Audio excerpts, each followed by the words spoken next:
Hello बच्चों। तो आज हम लोग फिर स्टार्ट कर रहे हैं INPH 2024 पोटापोरी प्रिज्म प्रॉब्लम्स। और ये अगर आपने 2024 का एग्ज़ाम दिया होगा तो आपको लगा होगा कि ये बहुत ही अच्छा प्रॉब्लम है। मतलब lateral shift of prism, lateral shift produce by plane mirror है प्रिज्म, बट वो एक प्लेन मिरर की तरह से काम करेगा। ये उस पे बेस्ट क्वेश्चन है। ठीक है। और बहुत ही मतलब बहुत अच्छा क्वेश्चन है। और चूंकि आप फैब में बहुत सारे बच्चे INPHO का एग्ज़ाम देने जा रहे होंगे 2025 फैब में है। ठीक है, फर्स्ट वीक में। तो उसमें आपको इन प्रॉब्लम्स की ज़रूरत पड़ेगी आपको। नहीं, अगर हर जगह सोल्यूशन देखा भी होगा तो आपको या तो मिला नहीं होगा, और मिला होगा तो सब गड़बड़ सड़बड़ मिला होगा। तो चलिए यहाँ पे शुरू करते हैं। इसमें बस आपको पेशेंस रखना होगा, वो इसलिए कि क्वेश्चंस जो है वो है माइंड ब्लोइंग क्वेश्चन है, एक अच्छे लेवल का क्वेश्चन है। तो थोड़ा सा स्लो। कभी कभी क्या होता है ना कि आप एक्सेप्ट कर लोगे, हाँ ठीक है, ऐसा नहीं। पर देखो तो क्या हो रहा है, आप उसमें घुसने की कोशिश करो ताकि समझ में तो आए कि ये क्या है। एक सोल्यूशन देना एक डिफरेंट थिंग्स है। ठीक है। सोल्यूशन तो ऑलरेडी INPHO ने प्रोवाइड कर रखा है, बट हो सकता है कि आपको समझ में ना आए। ठीक है, बट यहाँ पर आप ध्यान से देखिएगा। ठीक है। Okay. INPHO 2024 solutions portfolio prism problems. और ये है क्वेश्चंस के लाइंस। इसमें टोटल 4 प्रॉब्लम्स है। फर्स्ट प्रॉब्लम ए, इसके बाद ये इसका, अच्छा ये ए पार्ट के अंदर उन्होंने पूरी बोली है। उसके बाद ये फर्स्ट टू, अब उसके बाद ये सेकेंड प्रॉब्लम्स है बी। इसके बाद ये इसका थर्ड प्रॉब्लम्स है, और थर्ड प्रॉब्लम से इस क्वेश्चन का लेवल शुरू हो जाता है कि ये है थर्ड के बाद। ये है फोर्थ प्रॉब्लम, जो कि सबसे अच्छा क्वेश्चन है। मतलब इस पूरे प्रिज्म में सबसे गुड लेवल क्वेश्चन यही है। और इसके बाद है ये ई पार्ट। ये तो खैर इजी है। तो ठीक है, तो हम लोग स्टार्ट कर रहे हैं। पहले हम पढ़ेंगे, और ये एक एक लाइन के क्वेश्चन तो है नहीं, तो इसलिए आप पेशेंस ही रखना पड़ेगा, और कोई ऑप्शन नहीं आपके पास। कह रहा है in the most common method to determine, real में मस्त है। मतलब जो आप एक्सपेरिमेंट करते हो ना प्रिज्म का, अब मिनिमम डेविएशन एंगल निकालना, मज़ा आ जाएगा। ये है मतलब लगता है कई बार ना अच्छे क्वेश्चन करने पे, यार कैसे सोचा उसने, क्वेश्चन बनाने वाले ने कैसे सोचा। हम तो बस सॉल्व कर रहे हैं, बनाने वाले ने कैसे सोचा। In the most common method to determine the angle of minimum deviation of a prism, we record the angle of deviation for the various angle for the incidence. देखना, most common method of determining the angle of minimum deviation, जब आप experiment करते होंगे 12th class में prism का minimum deviation निकालने के लिए, तो उसमें क्या होता है, आप various angle of incidence, various angle of incident पे आप डेविएशन निकालते हैं। उसके बाद आप ग्राफ बनाते हैं, उसके बाद उस ग्राफ में डॉट्स मिलाते हैं, फिर हम देखते हैं कि मिनिमम डेविएशन ऑलमोस्ट कितना है। इसमें वेरियस एंगल ऑफ इंसिडेंस, कई सारे एंगल ऑफ इंसिडेंस दिखाने होते हैं, incidence, and then plot a graph. However, a Professor Joseph proposed an igneous idea to determine the angle of minimum deviation with the just a single angle of incident. Just a single, कितना अच्छा line है, just a single incident। मतलब जो आप experiment करते हो ना उसमें बहुत सारे आप एंगल ऑफ इंसिडेंट पे डेविएशन निकालते फिर ग्राफ प्लॉट करते हैं, बट इन प्रोफेसर ने कहा कि नहीं, इतना वेरियस एंगल ऑफ इंसिडेंस की जरूरत नहीं है। आप सिर्फ एक एंगल ऑफ इंसिडेंस से ही मैं मिनिमम डेविएशन दिखा दूंगा कि जो रेज है वो मिनिमम डेविएशन वाली ही रेज है, और कोई नहीं हो सकती। Eager to share this breakthrough, he penned a letter of his friend. According to Professor Amal Nathan, and outline his method for an equilateral prism. Equilateral prism. According to Professor Joseph, the only tools required were 4 pins. Only tools required is 4 pin a board, 4 pin होना चाहिए, a board, a marker, pen, a pencil, scale, protractors, of course the prism, और एक prism होना भी चाहिए. He even claimed that one may not need all the material listed. But जरूरी नहीं कि सारे मटेरियल जिसमें लिस्टेड हो वो जरूरी भी हो. ठीक है, एक आध की जरूरत नहीं भी पड़ सकती. In his letter, Professor Joseph began to sketch a figure to illustrate the methods. Here, triangle ABC is the trace of the prism. Here, ये देखो ट्रायंगल्स ए बी सी एक प्रिज्म है, प्रिज्म है. The dash curve is an arc of the circle centered at a, देखिए centred eight ए. मतलब ये जो dash curve है ना, ये जो डैश कर्व है इसका सेंटर ये है, मतलब इसको सेंटर मान के उन्होंने एक प्रोटेक्टर के थ्रू कर्व ड्रॉ कर दिया, कर्व ड्रॉ कर दिया. The dotted circle are centered on the point of intersection of the arc with the side of the triangles. Dotted circle देखना, डॉटेड सर्कल, ये डॉटेड सर्कल है, इसका centre ये है, इसका सेंटर है इंटरसेक्शन कर्व का, प्रिज्म का ये साइड्स है. इसका सेंटर ये है, इसका सेंटर ये है, और इस कर्व का सेंटर उन्होंने ये बना दिया. Unfortunately he forget to complete the figure. उन्होंने डायग्राम तो बना दिया लेकिन वो भूल गए. मतलब भूल नहीं गए, मतलब कहीं चले गए, अनफॉर्चुनेटली कहीं चले गए, काश रुक गए होते. Can you describe the experimental method to determine the angle of prism deviation using the unfinished work of Professor Joseph? You must provide the following. मतलब आप जोसेफ, मिस्टर जोसेफ ने दिमाग लगाया था, उसी दिमाग के हेल्प से क्या आप एक ही एंगल ऑफ इंसिडेंस पे मिनिमम डेविएशन निकाल सकते हैं यूजिंग एक्सपेरिमेंट?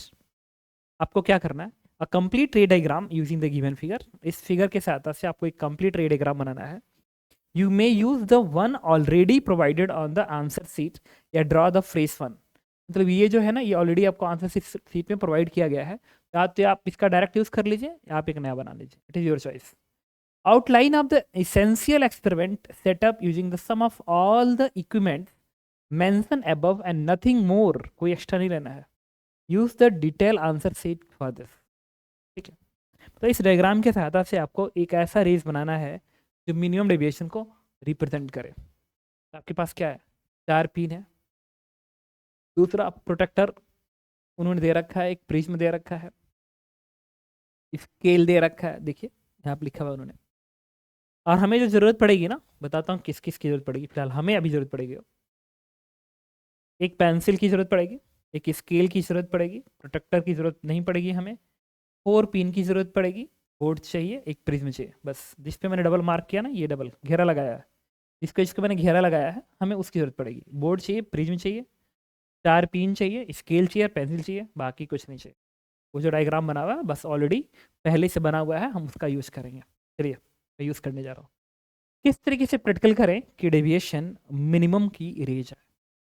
तो अकॉर्डिंग टू फिजिक्स आपको बताया गया था कि at time of minimum deviation, at time of minimum deviation in equilateral prism, in equilateral prism, if prism is providing minimum deviation, then rays inside the prism must be parallel to base.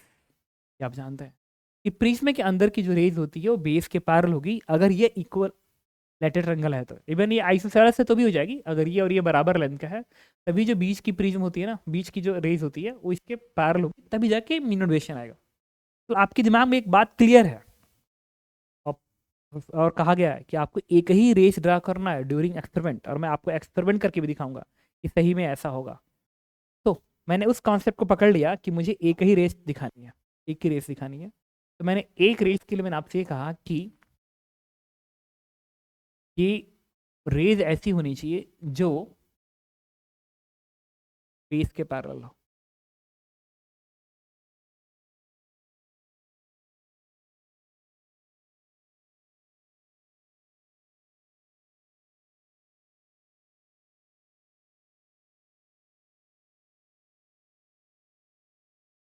ये मैंने बना दिया था। सुनिए, अगर मैं कहूँ आपसे कि जो रेज है वो इस रास्ते के थ्रू जा रही है, इस रास्ते के थ्रू जा रही है, तो ये जो रेज होगी वो मिनिमम डेविएशन ही प्रोड्यूस करेगी, चाहे जो भी हो जाए मिनिमम डेविएशन प्रोड्यूस करेगी। बट इसके लिए, बट ये रेज यही हो, ये एक्सपेरिमेंट में कैसे डिसाइड होगा? तो मैंने क्या किया, सुनिए, अब यहाँ पे तो मैंने एक प्रिज्म रखा है ऑलरेडी, यहाँ पे तो मैंने प्रिज्म रखा है। तो अगर कोई रेज इस पे ऐसे पड़े, कोई रेज ऐसे पड़े, तो टकरा के अगर वो ऐसे आती है, ऐसे आती है, अगर कोई रेज ऐसे पड़े वो टकरा के जब इस पे टकराएगी फिर बेस के पैरेलल होगी फिर ऐसे जाएगी, तो मिनिमम डेविएशन का तो होगा। बट ये इस रेस का, चूंकि इस प्रिज्म का रिफ्रैक्टिव इंडेक्स फिक्स होगा, तो इस रेस का नॉर्मल, ये जो नॉर्मल होगा इसके सरफेस पे जो नॉर्मल होगा, नॉर्मल उससे जो ये एंगल होना चाहिए, ये एंगल जो होना चाहिए वो फिक्स होगा। बट वो एंगल हम डिसाइड कैसे करें? ऐसा थोड़ी है कि हम कोई भी अपने मन से ऐसे रेस दिखा देंगे, कोई भी अपने मन से ऐसे रेस दिखा देंगे कि नहीं नहीं यही होगी। अरे एक्सपेरिमेंट में भी उस एंगल को निकालना पड़ेगा, मैथमेटिकली कैलकुलेशन नहीं करना है आपको, जैसे पड़ा हुआ है तो मैथमेटिकली एंगल ऑफ मैथमेटिकली कर रहा हूँ, वो एक्सपेरिमेंटली वो एंगल कितना हो जिस पे ये रेस पड़े कि ऐसे जाए, वो भी देखना पड़ेगा हमें। दूसरी बात, जब आप एक प्रिज्म को यहाँ पे रख दोगे ना, एक प्रिज्म को यहाँ पे रख दोगे, तो ये जो रेज होती है उसको हम लोग पिन के साथ दिखाते हैं। इधर एक पिन मार्क कर देते हैं, इधर एक पिन मैंने एक मार्क कर दिया, यहाँ पे एक पिन मार्क कर दिया। अब उस पिन को याद करो, अगर आपने एक्सपेरिमेंट किया होगा तब इधर एक पिन मार्क कर देते हैं, फिर ऐसे देखते हैं को पिन कहाँ दिख रहा है, ऐसे किया जाता है। तो देखो, अब मैंने एक चीज और है, लेट मान लो ये रेज जो इस पॉइंट पे टकरा रही है वो इस सरफेस के पैरेलल जा रही है, बीच इस सरफेस के पैरेलल जा रही है, तो जो रेज इसके पैरेलल होगी ऐसे ऐसे, अगर ये रेज इसके पैरेलल है तो यहाँ की जाने वाली रेज भी इस बेस के पैरेलल होगी, और जब यहाँ से निकलेगी तो फिर इसके पैरेलल होगी। द रीजन क्लियर, बिकॉज इस वाले रेस के लिए नॉर्मल से जो एंगल है, इस रेस के लिए भी नॉर्मल से एंगल वही है, जो एंगल ऑफ इंसिडेंट यहाँ पे बन रहा है वही एंगल ऑफ इंसिडेंट यहाँ पे बन रहा है। तो कंफर्म है कि अगर ये रेज आपस में पैरेलल हैं, इधर से एक पैरेलल बीम आ रही है, और अगर वो पैरेलल बीम उस पर्टिकुलर एंगल ऑफ इंसिडेंट पे है जिस समय ये प्रिज्म मिनिमम डेविएशन देगा, उस टाइम पे ये रेस बेस के पैरेलल होगी, तो फिर ये भी बेस के पैरेलल होगी। इवन इसके पैरेलल आप कितनी भी रेस दिखा देंगे ऐसे ना, कितनी भी रेस दिखा देंगे, जब इससे टक्कर मारेगा ना तो ये सब पैरेलल होंगी, और जब यहाँ से निकलेगी तो ये भी पैरेलल आएंगे।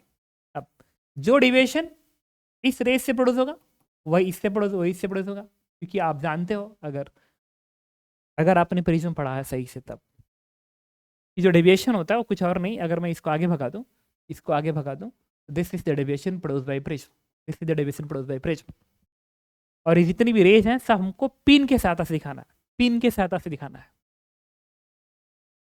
अगर और उस पर प्रिज्म रखना, अगर मैं यहाँ पे प्रिज्म एक रख दूं, यहाँ पे अगर एक मैं प्रिज्म ऐसे रख दूं, एक प्रिज्म यहाँ पे अगर मैं रख दूं, तो यहाँ पे तो पिन लगाना मुश्किल हो जाएगा, क्योंकि ये जो रेज जा रही है वो इस वाले, ये जहाँ पे ये कट मारा है ना, ये कट, ये जहाँ पे कट मारा है कट।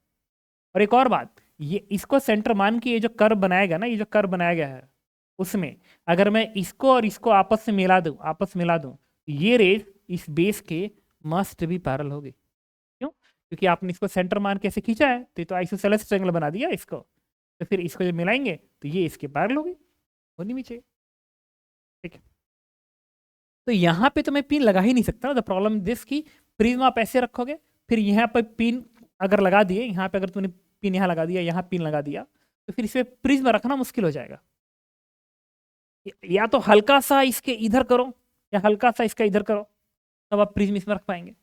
बट एग्जैक्ट जहाँ पे कट मारा है, ये इसका जो ये आर्क है, ये जहाँ पे कट मारा है वहां पे आप पिन नहीं लगा सकते, बट नहीं लगा सकते। आप इस लाइन को अगर आगे भगा दें, इस लाइन को अगर आगे भगा दो, तो आप पिन यहाँ लगा सकते हैं, पिन यहाँ लगा सकते हैं, पिन यहाँ लगा सकते हैं। द रीजन इज क्लियर कि आप प्रिज्म ने यहाँ रखेंगे ऐसे ऐसे, जब प्रिज्म रख देंगे, अब प्रिज्म एक मटेरियल है, तो मटेरियल से दूर रखें, चाहे यहाँ रखे, चाहे यहाँ रखे, चाहे यहाँ रखे, चाहे यहाँ रखे, आप पिन दूर रख सकते हैं। पिन मटेरियल के जस्ट बगल में लगा देंगे तो एक्सपेरिमेंटली थोड़ी बहुत एरर आ जाएंगे। ठीक है, ह्यूमन एरर नहीं, मतलब एक्सपेरिमेंट हम कहेंगे कि उतना अच्छा नहीं कर रहा हो। तो अब इस चीज को फोकस करते हुए फिर वापस इस पे आते हैं। मैंने क्या किया, मेरे दिमाग ने इस बात को बोल दिया कि चूंकि ये जो आर्क है ये आर्क इसको सेंटर मान के बनाया गया है, तो जो रेज इसको और इसको मिलाने पे बनेगी वो रेज हर हालत में बेस के पैरेलल होगी। अब मुझे उस रेस को खोजना है कि वो रेस कैसे मिलेगी। तो मैंने क्या किया कि एक प्रिज्म मैंने इसमें रख दिया, इस पे मैंने एक प्रिज्म, ये प्रिज्म उठा के यहाँ पे रख दिया। दूसरा प्रिज्म इसके ऊपर मैंने रख दिया, मटेरियल प्रिज्म मैं इस पर रख चुका हूँ, ध्यान रखना। तो मतलब आप इसके बीच में, ये मटेरियल का प्रिज्म है, मटेरियल प्रिज्म, प्रिज्म का मटेरियल है, ये जगह ऑक्युपाइड हो गया। अब ये जहाँ पे सर्कल बनाया गया ना, यहाँ पे जो सर्कल बनाया गया सर्कल, यहाँ पे ये इस जगह पे कट मारा है, इधर इस जगह पे कट मारा है। तो अगर मैं आपसे ये कहूँ कि एक पिन लिया मैंने, एक पिन लेते हैं पिन, और इस पिन को मैंने यहाँ पे लगा दिया, इस पिन को यहाँ पे लगा दो और एक पिन यहाँ पे लगा दो, तो क्या मैं एक गारंटी दे सकता हूँ? मेरी बात लेट सुनना थोड़ा सा। अगर ये सर्कल उसी रेडियस का है जिस रेडियस का ये सर्कल है, तो कोई भी रेस अगर ऐसा हुआ कभी कभी अगर ऐसा हुआ कि कोई रेस, अच्छा इस पिन से बहुत सारे रेस निकलेंगे, इन्फाइनाइट नंबर ऑफ रेस निकलेंगे भाई, एक पॉइंट से इन्फाइनाइट नंबर ऑफ रेस निकलती हैं, तो इस पिन से भी इन्फाइनाइट नंबर ऑफ रेस निकलेगी। तो अब इससे जो रेज ऐसे निकली, इससे टकरा के फिर वो लेट ऐसे जाएगी, ऐसे फिर इससे टकरा के हो सकता है ऐसी चली जाए, बट इससे ना पास करे। बट क्योंकि इससे इन्फाइनाइट नंबर ऑफ रेज निकल रही है, इससे इन्फाइनाइट नंबर ऑफ रेज निकल रही है, तो हर रेस का एंगल ऑफ इंसिडेंट चेंज हो रहा है, हर रेस का एंगल ऑफ इंसिडेंट देखो चेंज हो रहा है। तो मैं कह सकता हूं कि कोई रेज ऐसा हो सकता है, इससे निकलने वाली रेज ऐसी हो सकती है जो उस एंगल ऑफ इंसिडेंट पे पड़े जो कि मिनिमम डेविएशन देता है, उस एंगल ऑफ इंसिडेंट पे पड़े जो मिनिमम डेविएशन देता है। तो अगर मैं कहूं कि वो रेज ये है, वो पर्टिकुलर रेज ये है, मैं कहूं कि अगर वो पर्टिकुलर रेज ये है, अगर ये इस पे टकराई और ये वो एंगल ऑफ इंसिडेंट है जो मिनिमम डेविएशन करस्पॉन्डिंग है, तो फिर यहाँ की जो रेज होगी वो इसके पैरेलल ही होगी, बेस के पैरेलल। ये रेस बेस के पैरेलल आएगी। और चूंकि हम जानते हैं कि at time of minimum deviation जो एंगल ऑफ इंसिडेंट इधर होता है वही एंगल ऑफ इंसिडेंट इधर होता है, एमरजेंट एंगल और इंसिडेंट एंगल सेम होता है। इसका मतलब कि यहां से जो रेज निकलेगी, यहां से रेज निकलेगी, उसका नॉर्मल के साथ, यहां से जो रेज निकलेगी उसका नॉर्मल के साथ एंगल वही होगा जो इस रेस का नॉर्मल के साथ एंगल होगा, तभी जाके ये रेज इसके पैरेलल हुई। और अगर ऐसा हुआ कि ये और ये एंगल सेम है और तुम कह रहे हो कि ये डिस्टेंस और ये डिस्टेंस भी सेम है, तो क्या मैं गारंटी के साथ बोल सकता हूँ कि ये जो रेज होनी चाहिए वो सिमेट्रिकली इसी पॉइंट से पास करना चाहिए, इस पॉइंट से पास करना चाहिए। इसका मतलब कि यहां से एक रेज ऐसी तो जरूर होगी जो मिनिमम डेविएशन के लिए इस पे इंसिडेंट होगी, उस टाइम पे वो रेज बेस के पैरेलल हो जाएगी, फिर इससे निकलेगी तो इससे पास करेगी। इसका मतलब ये हुआ कि अगर मैं ये कहूं, इसका मतलब ये हुआ कि अगर मैं आपसे ये कहूं, थोड़ा सा है मतलब आपको लग भी रहा होगा कि हाँ मतलब इसे कहते हैं क्वेश्चन। अगर मैं एक पिन यहां लगा दिया, अब सुनना मेरी दिमाग बात कर रहे हैं, एक पिन यहां उठा के लगा दिया, अपने पास से एक पिन लिया, पिन, उस पिन को यहां पे लगा दिया और एक पिन मैंने यहां पे लगा दी, एक पिन यहां लगा दी, एक पिन यहां लगा दी, ठीक है, एक पिन मैंने यहां लगा दी और एक पिन मैंने यहां लगा दी। तो मैंने आपसे बस ये बोला कि जो रेज इस पिन से पास करेगी, इस पिन से पास करेगी, थोड़ा सा बात करते हैं।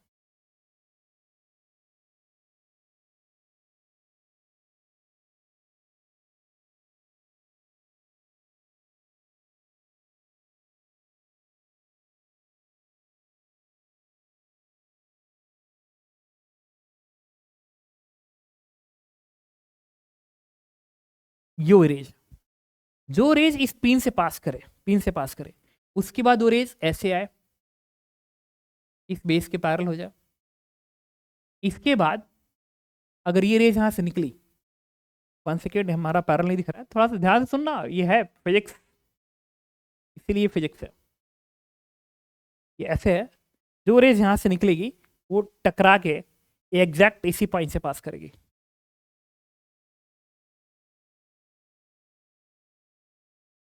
ये समझते हैं? अभी कुछ डिसाइड नहीं हुआ, अभी तो हमने सिर्फ 2 पिन यूज़ किया है, 2 ही पिन यूज़ किया है, 1 पिन यहाँ लगा दिया, 1 पिन यहाँ लगा दिया। लेकिन मेरे दिमाग ने बस इस बात को कहा कि जो रेस इस पिन से पास करेगी, अगर वो रेस बेस के पैरेलल हो जाती है, तो इससे टकराने के बाद इसी पिन से आएगी। ये तो मैथमेटिकली आप कह रहे हो ना कि यहाँ से जो रेस जाएगी, अगर वो एक सर्टेन एंगल पे टकराती है जो कि मिनिमम डेविएशन के लिए हो, अगर वो इस बेस के पैरेलल हो गई तो फिर इसी से पास करेगी सिमेट्रिकली। रेस दिखती थोड़ी है, फ्रिज में ऐसे रख दिया तो रेस थोड़ी दिखेगी। फ्रिज में आपने ऐसे रख दिया, यहाँ पे एक पिन लगा दिया, यहाँ एक पिन लगा दिया, बस 2 पिन दिखेगा, रेस थोड़ी दिखेगी। आपको रेस चाहिए, क्योंकि जब तक रेज नहीं मिलेगी, अगर मैं कहूँ कि इंसिडेंट रेज है, ये अगर इंसिडेंट रेज है तो इसको आगे की ओर भगाएंगे ऐसे, तब ये इसको पीछे, तब ये डेविएशन मिलेगा। This deviation is the mean deviation, और इसको निकालना है आपको। तो तब तक नहीं निकलेगा जब तक इस रेस को और इस रेस को आप ट्रेस ना कर दें अदर पिन के हेल्प से। और 2 पिन के साथ साथ रेज नहीं ट्रेस होगी। एक पिन आपने यहाँ लगा दिया और एक पिन यहाँ लगा दिया, तो ये वाली रेस कैसे ट्रेस कर लेंगे? इसको भी ट्रेस करने के लिए कम से कम आपको एक और पिन यूज करना पड़ेगा। और ये रेस बना नहीं है, ये तो मैथमेटिकली बना है, दिमाग से आपने बनाया है, बट ये बना थोड़ी है, आपको बना थोड़ी है। तो आपने कहा कि सर एक पिन तो हमने ये लगा दिया। अब आप अगर थोड़ी सी फिजिक्स आपको आती है तो मैं श्योर हूँ कि आपको समझ में आ रहा होगा, और नहीं आती है तो खैर आयन पे है ना, इसीलिए इतना तो मैं आपको बता रहा हूँ कि एक पिन से इन्फिनिट नंबर ऑफ रेस निकलेगी, बट अगर इस रेस को ट्रेस करना है तो मुझे एक और पिन चाहिए। देखते हैं कैसे। सुनना, यहाँ पे मैंने अपनी आंख रखी, अब एक्सपेरिमेंट करने जा रहा हूँ। यहाँ पे मैं अपनी आंख रखी और एक ही रेस दिखाना है, मतलब इस रेस को ट्रेस कर देना है with the help of 4 pins. 2 pin तो मैं यूज कर चुका हूँ, अब हमारे पास सिर्फ 2 पिन बचे हुए। अगर मैं यहाँ खड़ा होकर ऐसे देखूँ ना, तो फिर में क्या होगा कि अगर इधर से खड़ा होके आप अगर ऐसे देखेंगे तो ये पिन तो आपके लिए डायरेक्ट सामने है, लेकिन इस प्रिज्म देखने पे आपको लगेगा इस पिन का इमेज दिखेगा, इस पिन का इमेज। क्यों? क्योंकि ये इंसिडेंट रेज है प्रिज्म पे, ये रिफ्रैक्ट, और ये फाइनल रिफ्रैक्टेड रेज है। तो रिफ्रैक्टेड रेज कहां से आती है? इमेज से। रिफ्रैक्टेड रेज कहां से आती है? इमेज से। ये रेज जो ऐसे जा रही है ना, ये जो रेज ऐसे जा रही है, ये आपके आंख पे जा रही है, ये रेज आपके आंख पे जा रही है। तो ये रेज कहां से आती मालूम पड़ेगी? इमेज से। और अगर ये रेज इमेज आती मालूम पड़ेगी तो वो इमेज किसका होगा? तो इस ऑब्जेक्ट का इमेज होगा। इस पिन का इमेज इधर से देखने पे इस प्रिज्म में दिखाई देगा, और इस पिन का इमेज इधर से देखने पे इस प्रिज्म में दिखाई देगा। तो अगर इधर से आप इस प्रिज्म में देख रहे हैं तो आपको इस पिन का इमेज दिखाई देगा, और इस पिन का जो इमेज है वो इधर कहीं ना कहीं तो दिखेगा। अब एक तो ये, और एक ये पिन, और इस स्ट्रेट लाइन, इस डायरेक्शन में अगर मैं आगे भगा दूं इसको, अगर मैं इसको और आगे भगा दूं, 1 सेकेंड, ये जो लाइन है ना, सुनना अभी, इसको अब और आगे भगाता हूं,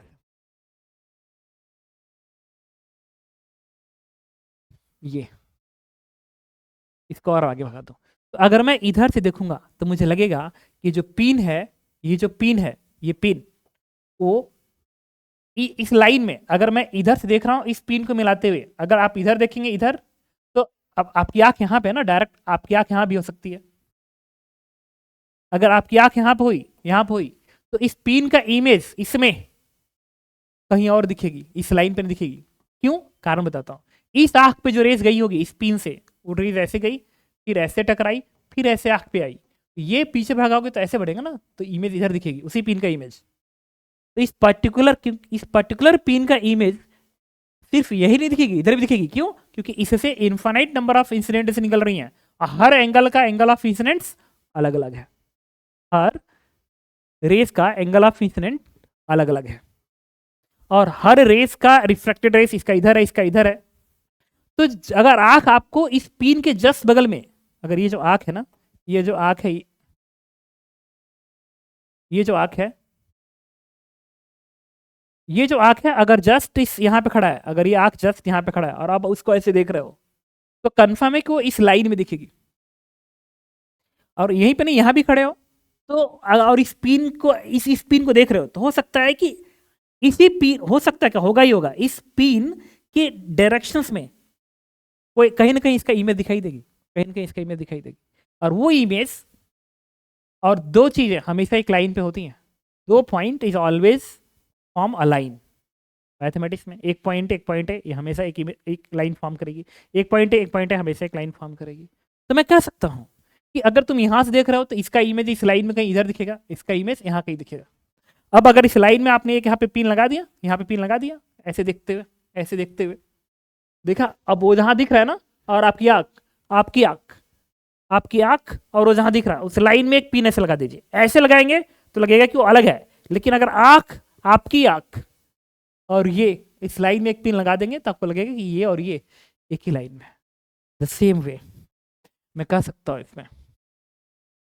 अब सुनना, इस आँख को हटाओ क्योंकि वो मिनोडेशन नहीं दे रहा, हमें तो ये वाला चाहिए, ये वाला पिन के साथ चाहिए वो रेस। तो मैंने आँख को यहाँ पर रखा और ये पिन मैंने कहाँ रखा था, यहाँ रखा था, ये पिन को मैंने यहाँ रखा था। अब अगर इस पिन को मैं इधर से देखूँ, इधर से देखूँ तो हमें लगेगा कि ये जो पिन है वो इसी लाइन में कहीं ना कहीं दिख रही है। इस पिन का जो इमेज होगा इस रिफ्लेक्टेड रेस बनेगा और इस लाइन में कहीं ना कहीं दिख रहा है। तो मान लो इसको आगे भगाने के बाद वो कहीं इधर दिखा, तो अगर ये पिन है, पिन 1 है, तो ये पिन 1 की इमेज है I1, और ये पिन 2 है, ये पिन 2 है और वो पिन 1 की इमेज है। आप देखो, अब इसमें आपके सामने ना बेसिकली ये दो, इसका इमेज ये दिखेगा और ये एक लाइन में दिखेगा, ये एक लाइन में दिखेगा, ये एक लाइन में दिखेगा, लगेगा कि ये दोनों पॉइंट एक लाइन में है देखने पे। अगर अपनी आंख इधर कर देंगे तो फिर आपको इमेज कहीं और दिखेगा, इसका इमेज कहीं और दिखेगा और ये उस लाइन में नहीं आएगी। अगर इसको इसके लाइन में जाना है तो आपकी आंख को ठीक यहाँ पर रहना पड़ेगा और आंख को ऐसे रहना पड़ेगा ताकि आंख पे जो रेज आए, इस इमेज से जो रेज आए वो इस P2 से भी पास करे। तो अगर इस इमेज से आने वाली रेज अगर इस P2 से पास कर रही है तभी जाके आपके आंख पे आएगी, तभी जाके लगेगा कि P2 और I1 आपस में क्या है, एक स्ट्रेट लाइन में। तो अब मैंने क्या किया सुनिएगा, इधर से देखा तो एक P2 ये दिखा और वो इमेज दिख रही है। अब मैंने इस लाइन में दिख रही है। अब मैंने क्या किया, एक और पिन यूज किया, पिन 3। अभी जो पिन 3 ये है, पिन 3 है मेरा मार्कर। अब इस मार्कर को मैं ऐसे रखूंगा, इधर कहीं रखूंगा। भाई ये लाइन तो बनी नहीं है ना, ये तो रेज है, रेज आंख से दिखती नहीं है। आपको सिर्फ प्रैक्टिकली क्या दिख रहा है, एक ये पिन दिख रहा है, एक ये पिन दिख रहा है जो आपने रखा है ऐसे, और इधर से देखने पर इमेज दिख रही है। तो मैंने क्या किया, एक और पिन लिया P3। अब मैं इधर से अपना आंख लगाया हूँ और एक पिन और मैंने ऐसे लगा दिया और ऐसे लगा के थोड़ा सा ऐसे करूंगा, ऐसे जब ऐसे करूंगा ना तो एक टाइम ऐसा आएगा जब लगेगा कि इसका इमेज यहां बना, तो इसका भी इमेज अगर ये रहेगा यहाँ पे तो इसका इमेज कहीं और बनेगा, ये कहीं इधर रहेगा तो इसका इमेज कहीं और बनेगा।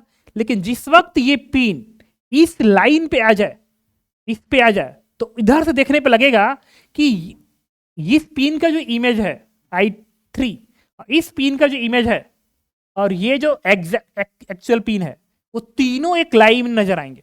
और तीनों एक लाइन में नजर आ गए, इसका मतलब कंफर्म है कि जो पिन 3 है, पिन 3 को आपने इस पर्टिकुलर लाइन पे ही लाके रखा होगा, तभी जाके इस पिन और इस पिन का जो इमेज है इस P2 के एक लाइन में आ रहा है।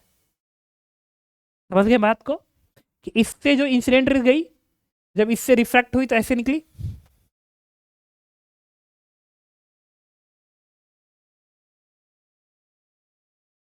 एक सेकेंड,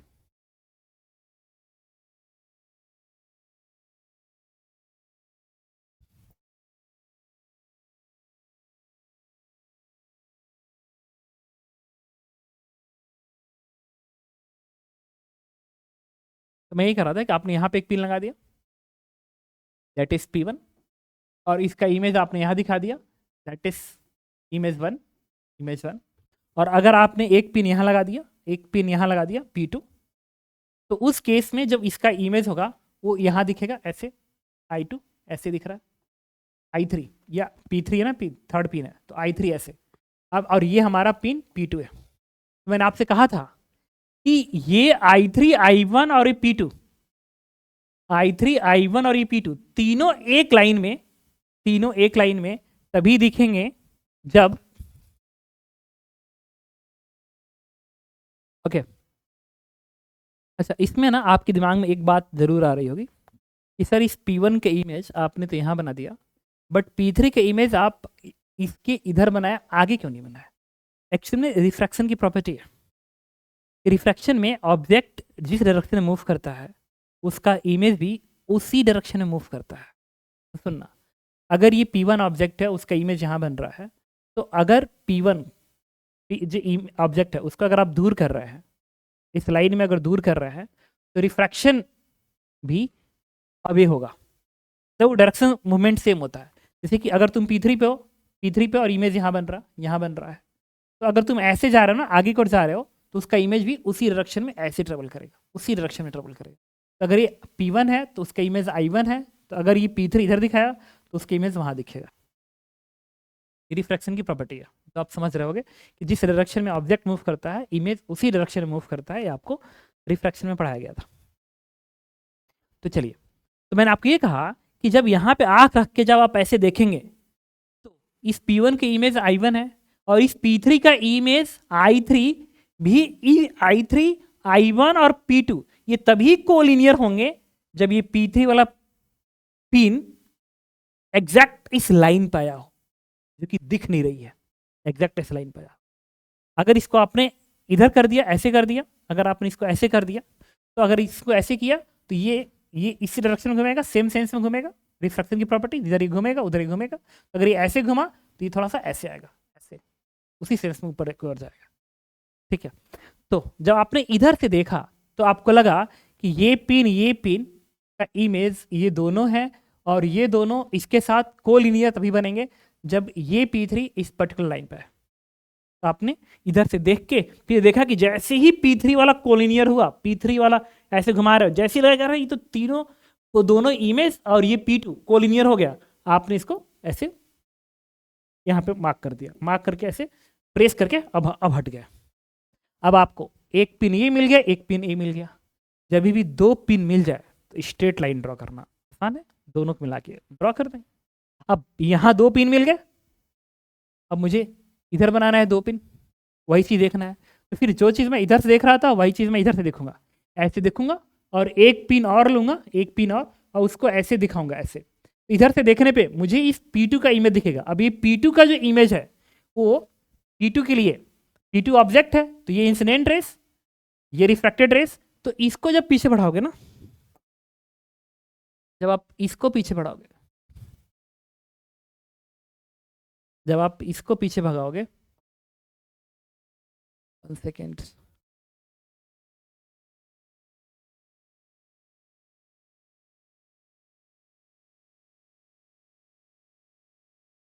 जब आप इसको पीछे भगाओगे ना, इधर इधर, तो आप देख किधर से रहे हो? आप इधर सब देख रहे हो। अगर आप इधर से देख रहे हो और एक पिन ऐसे लेके देख रहे हो, तो इस प्रिज्म में जो आपको इमेज दिखेगा, एक तो P2 की इमेज दिखेगा, P2 की इमेज, तो P2 की इमेज आपको इस डायरेक्शन में दिखेगा, इस डायरेक्शन में दिखेगा। रीजन ये इंसिडेंट रेज है और ये रिफ्रैक्टेड रेज है, रिफ्रैक्टेड एक डायरेक्शन इमेज होगा तो इसका इमेज कहीं इधर दिखेगा। तो ऐसे देखने के बाद हमें P2 की इमेज दिख रहा है, तो P2, P1 और P3 एक लाइन में, अब P4 ले लिया। अब P4 कैसे घुमाएंगे, देखेंगे कि कहाँ पे P1, P3, P2 का इमेज और P4 का इमेज एक लाइन में आ जाए। जहां पे एक लाइन में आएगा हम वहां पे P4 को मार्क करके ऐसे प्रेस करके छोड़ देंगे। और जहां प्रेस करोगे ना, बेसिकली वही पॉइंट क्या है, P4 है, P4 पिन का लोकेशन है, और ये जो P4 है वो कंफर्म है कि इसी लाइन पे होना चाहिए पर मिनट वेरिएशन। गॉट इट ना? ठीक है, तो आपने क्योंकि इन दोनों का इमेज यहां बना था, यहां बना था, इधर से देखने पे, इधर से देखेंगे, अच्छा आप इधर से देख रहे थे ना, इधर से देखने पे इन दोनों की इमेज यहां दिखेगा, यहाँ पे। That means this is I2 and this is I4, fourth pin का इमेज। और जब ये दोनों इमेज और ये P1 एक स्ट्रेट लाइन में आ गया, P3 भी उसी स्ट्रेट लाइन में होगा, तो ये जहां पे रखा गया होगा P4 वो बेसिकली इसी लाइन पे होना चाहिए। अब एक्सपेरिमेंट हो चुका, आई थिंक समझे जरूर होगे मैं क्या बोला हूँ। अब आपने क्या कर लिया बेसिकली, इस प्रिज्म को हटा दो। अब आपने बेसिकली क्या किया कि एक पॉइंट ए मार्क कर लिया, एक पॉइंट ए मार्क कर लिया, पिन के सहायता से अब खूब तेज ऐसे मार दो, ठीक है, इसको हैमर के थ्रू हटा दो। फिर उसके बाद ये दोनों का डॉट मिल गया। अब इस दोनों, ये वाला ऑलरेडी स्केच बना हुआ था, तो आप इसको ना इस स्केल से मिला दो, एक लाइन ऐसे ड्रॉ कर दो। फिर इन दोनों को भी एक लाइन ऐसे ड्रॉ करोगे, आप पाओगे, गारंटी के साथ पाओगे कि ये जहां भी मिलेगा और ये जहां मिलेगा, इन दोनों पॉइंट की इस बेस से दूरी एकदम सेम होगी। और जब इनको मिलाओगे तो हॉरिजॉन्टल ही मिलेगा, गारंटी के साथ हॉरिजॉन्टल मिलेगा। इवन हमें चौथे पिन की जरूरत नहीं थी, कारण बताता हूँ क्यों। उन्होंने 4 पिन दिया, हम 3 पिन से काम चला सकते थे, क्योंकि जब आपने इस 2 पिन को प्लॉट बना लिया, ठीक है, तो यहाँ से एक स्ट्रेट लाइन ड्रॉ कर दो। ये जहाँ पे कट मारेगी, कहीं तो कट मारेगी। अब ये जहाँ कट मारा, उससे आपको क्या करना है, इस बेस के पैरेलल एक लाइन ड्रॉ कर दो। जहां पैरेलल लाइन ड्रॉ करोगे वो यहाँ पे कट मारेगा। अब उसको इस पिन P2 से मिला दो, वही होना चाहिए। तो 3 पिन से काम चल सकता था। लेकिन अगर तुम इस पैरेलल को बनाने में भी इंटरेस्टेड नहीं हो ना, हम वो पैरेलल ना प्रोटेक्टर की सहायता से नहीं ड्रॉ करेंगे, तो फिर 4 पिन चाहिए, 4 पिन भाई, 2 पिन इधर इस रेस के लिए और 2 पिन इधर इस रेस के लिए, बन गया। अब इनको जैसे बढ़ाओगे, ये दोनों डॉट की दूरी सेम आएगी, ये आपस में पैरेलल आएगी। Got it. तो ये रे डायग्राम था और ये हमारा रेस था, जो जब इस पे पड़ेगी तो मिनिमम डेविएशन देगा। अब उन्होंने कहा था कि रेस ट्रेस करिए, कर लिया रे ट्रेस। अगर कोई कहता है इस क्वेश्चन के अंदर कि बताओ मिनिमम डेविएशन कितना है, तो देखो ये इंसिडेंट रे जा रही थी इधर, चली गई इधर, तो this is the minimum deviation produce by prism. तो हम चाहते तो उस मिनिमम डेविएशन निकाल सकते थे। तो देखिए पूरे में हमने सिर्फ एक ही रेस चलाई और एक रेस से हमने आंसर निकाल दिया। Got it. देखा कितना जबरदस्त प्रैक्टिकल, कितना अच्छा क्वेश्चन। अब आते हैं इसका बी पार्ट। इसका जो बी पार्ट है वो उतना डिफिकल्ट नहीं है, थोड़ा इजियर साइड है। सी पार्ट थोड़ा सा अच्छा लगेगा आपको, डी पार्ट तो लगेगा कि मस्त, फिर ई पार्ट आपको इजी लगेगा। कह रहा consider a right angle isosceles prism. Right angle अब ले लिया, अब इक्वलेट एंगल पे right angle isosceles prism. The prism is place on the table X Y plane. X Y plane पे प्रिज्म रखा गया है। The triangular face are non refracting surface. Non refracting surface, triangular face are non-refracting surface. The refractive index of prism are 1.50.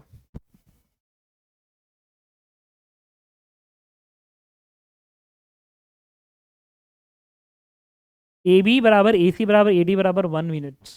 The prism is positioned such that the point D is at the origin with the axis is defined in the figure. An arrow shape object is pasted on the face at the prism as shown. Draw the image of the object as seen by the observer in front of the face BCFE.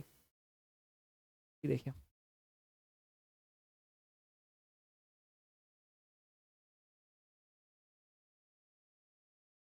अब इसमें ना एक चीज और थोड़ा देखते हैं।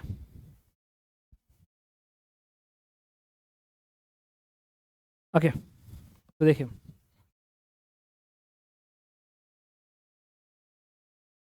कह रहा है the triangular face are non refracting surface.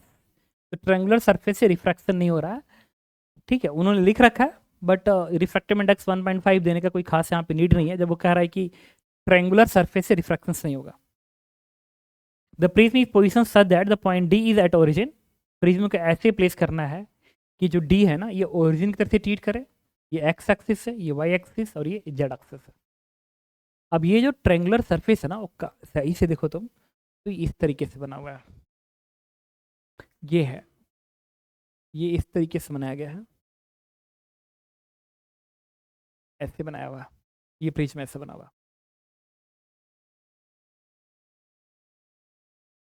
ये प्रिज्म रखा गया और कह रहा है कि ये सरफेस नॉन रिफ्रैक्टिंग है, मतलब उधर नहीं निकलेगी रेस। तो और ये एंगल 45 डिग्री है, ऐसा उन्होंने बोल रखा है। सारी ए बी, ए सी और ए डी 1 है।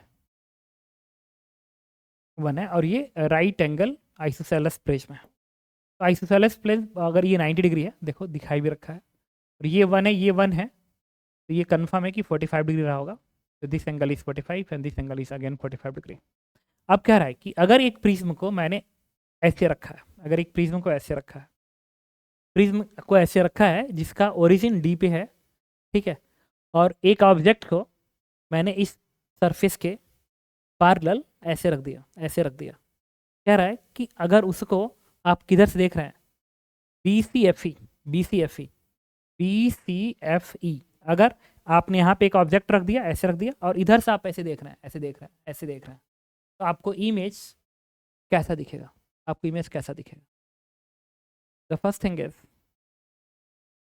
ये एक सिमेट्रिकल ऑब्जेक्ट है, देखो बीच से ऐसे करोगे ना तो सिमेट्रिकल ऑब्जेक्ट है, जैसे इधर एरो है उधर ऐसे एरो है, तो इसमें लैटरल इन्वर्जन का कोई खास मीनिंग नहीं है, क्योंकि सिमेट्रिकल में लैटरल इन्वर्जन की मीनिंग नहीं होती है। करेगा तो लैटरल इन्वर्जन प्रोड्यूस करेगा, क्योंकि ये जो सरफेस है ना, ये अगर नॉन रिफ्रैक्टिंग है, दैट मीन्स ये सरफेस एक प्लेन सरफेस है प्रिज्म का। ये जो पीछे का सरफेस है ना, ये सरफेस, पीछे का ये सरफेस जो है वो प्लेन सरफेस है, और ये जो सरफेस है वो एक मिरर की तरह से काम करेगा इसके लिए। तो सिमिलरली ये जो सरफेस है प्रिज्म का, वो भी एक मिरर की तरह से काम करेगा, प्लेन मिरर की तरह से काम करेगा। अब मुझे बताना है कि इसका इमेज इधर से देखने पे कैसा नजर आएगा। तो ठीक है, एक काम करते हैं, अगर मैं इस प्रिज्म को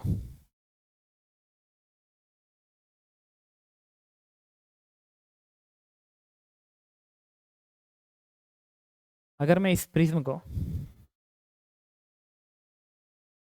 यहाँ से हटाऊं और इस तरीके से बनाऊं, देखना थोड़ा सा,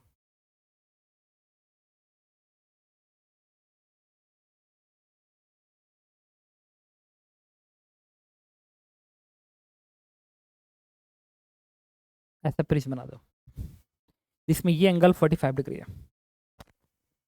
अगर एक ऑब्जेक्ट को मैं यहाँ पे रख दूँ ऐसे, और उसको मैं इधर से देख रहा हूँ, तो सबसे पहले क्या होगी कि ये जो सरफेस है ना, ये जो सरफेस है प्रिज्म का, ये जो सरफेस है प्रिज्म का,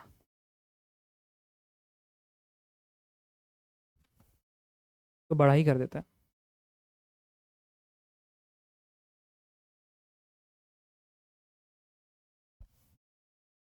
जस्ट वेट करो,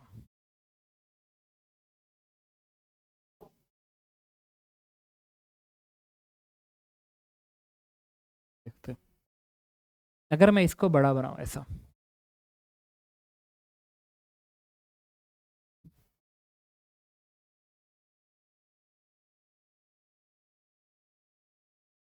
लेकिन आइसोसेलस ऐसा भी तो दिखाना है, थोड़ा सा इसको ऐसे दिखा दिया। ये हमारा प्रिज्म है, और ये इस तरीके से बना दिया।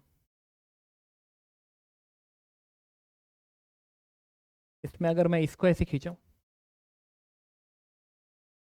तो जितना बड़ा ये लेंथ उतना बड़ा, अगर मैं इसको दिखाऊं तो यहाँ तक आएगा, और उसके इसके पैरेलल अगर एक लाइन ड्रॉ करूँ ऐसे,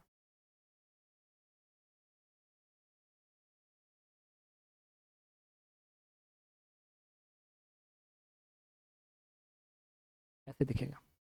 तो ये जो है ना, ये वाला जो डॉटेड लाइन है वो अंदर की ओर है। अब आपको देखना है, मतलब आपको, अब ये जो सरफेस है ना, ये प्रिज्म का सरफेस एक मिरर की तरह से काम करेगा, प्लेन मिरर की तरह से। एक ऑब्जेक्ट को आपने यहाँ पे रख दिया ऐसे, अब मुझे जानना है कि इसका इमेज कहाँ बनेगा, इधर से देखने पे कैसा दिखेगा। तो सबसे पहले तो इससे जो रेज टकराएगी वो इस पे टकराएगी, इस पे टकराएगी, फिर इससे टकरा के रेज ऐसे टकराएगी, फिर इससे टकरा के इस सरफेस से बाहर कर निकलेगी कायदे से। अब थोड़ा सा है, अगर आप बस सब्र रखो, थोड़ा सा बताता हूँ।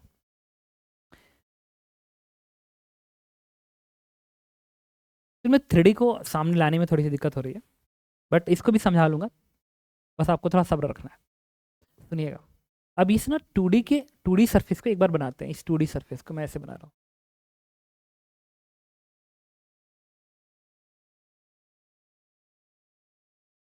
और ये 45 डिग्री है।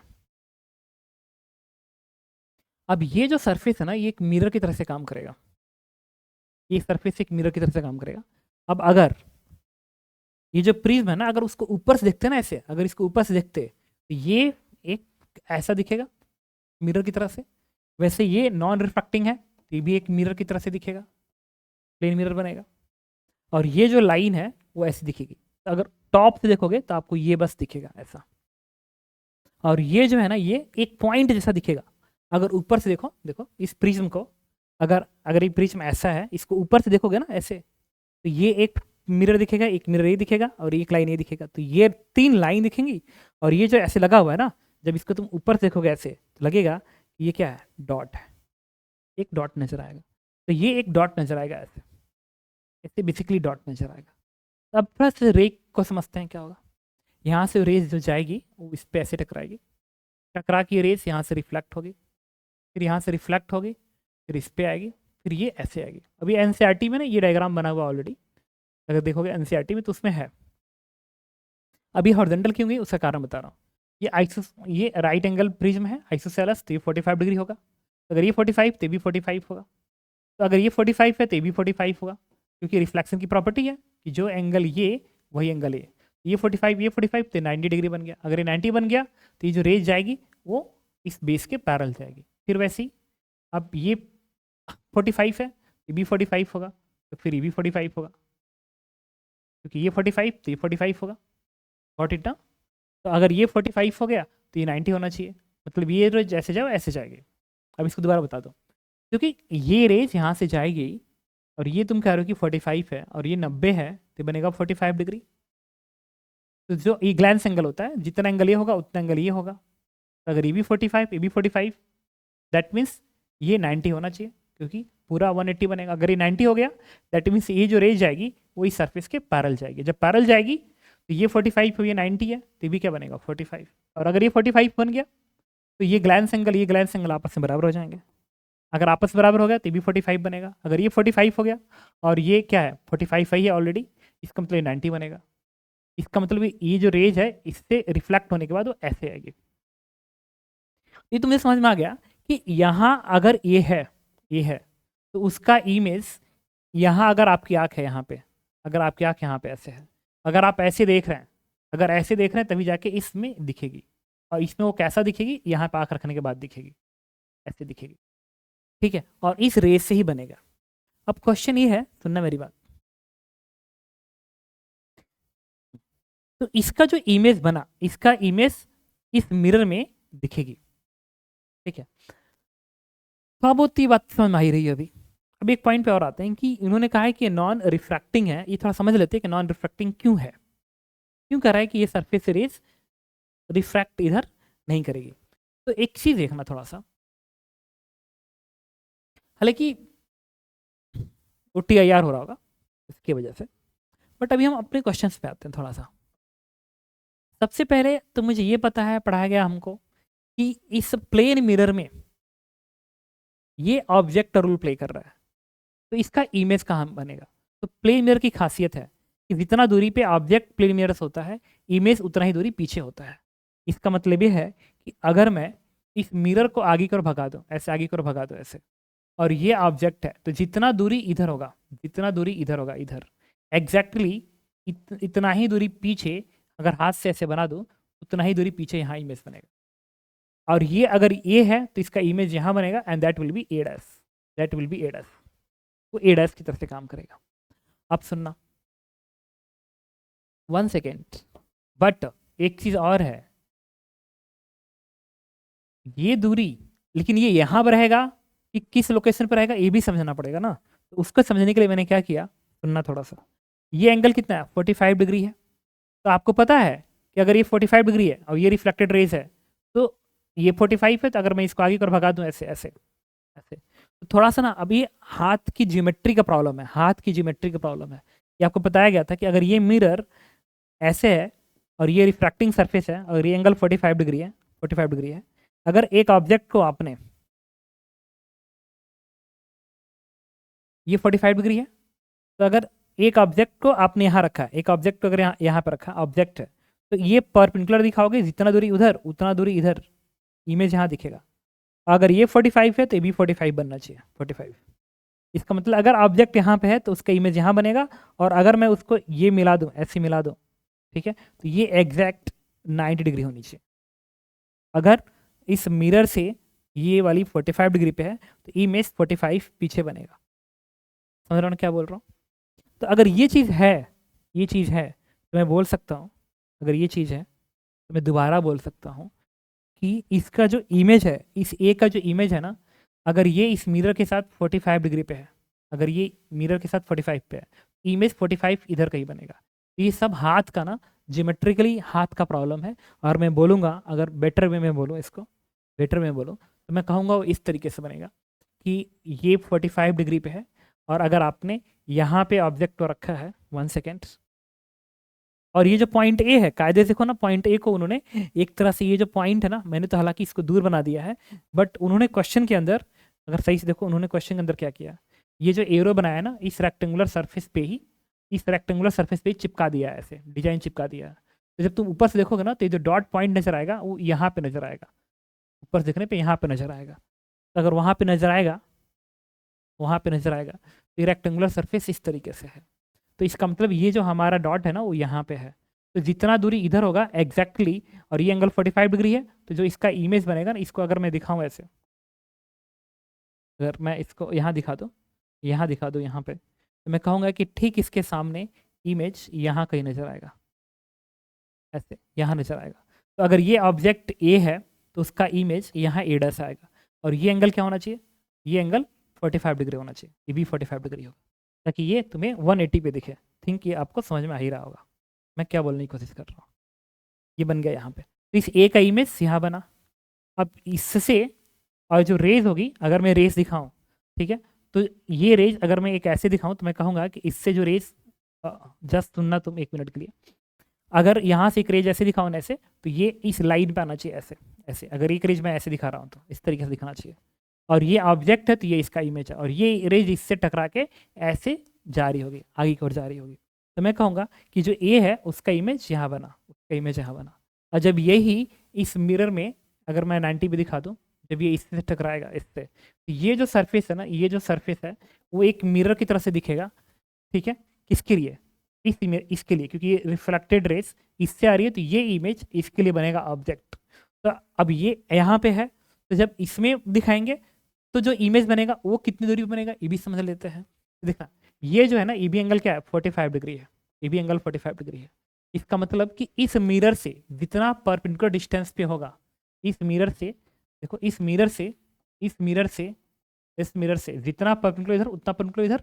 द सेम वे इस मिरर से जितना परपेंडिकुलर दूरी पे ये होगा, उतना ही पीछे बनेगा।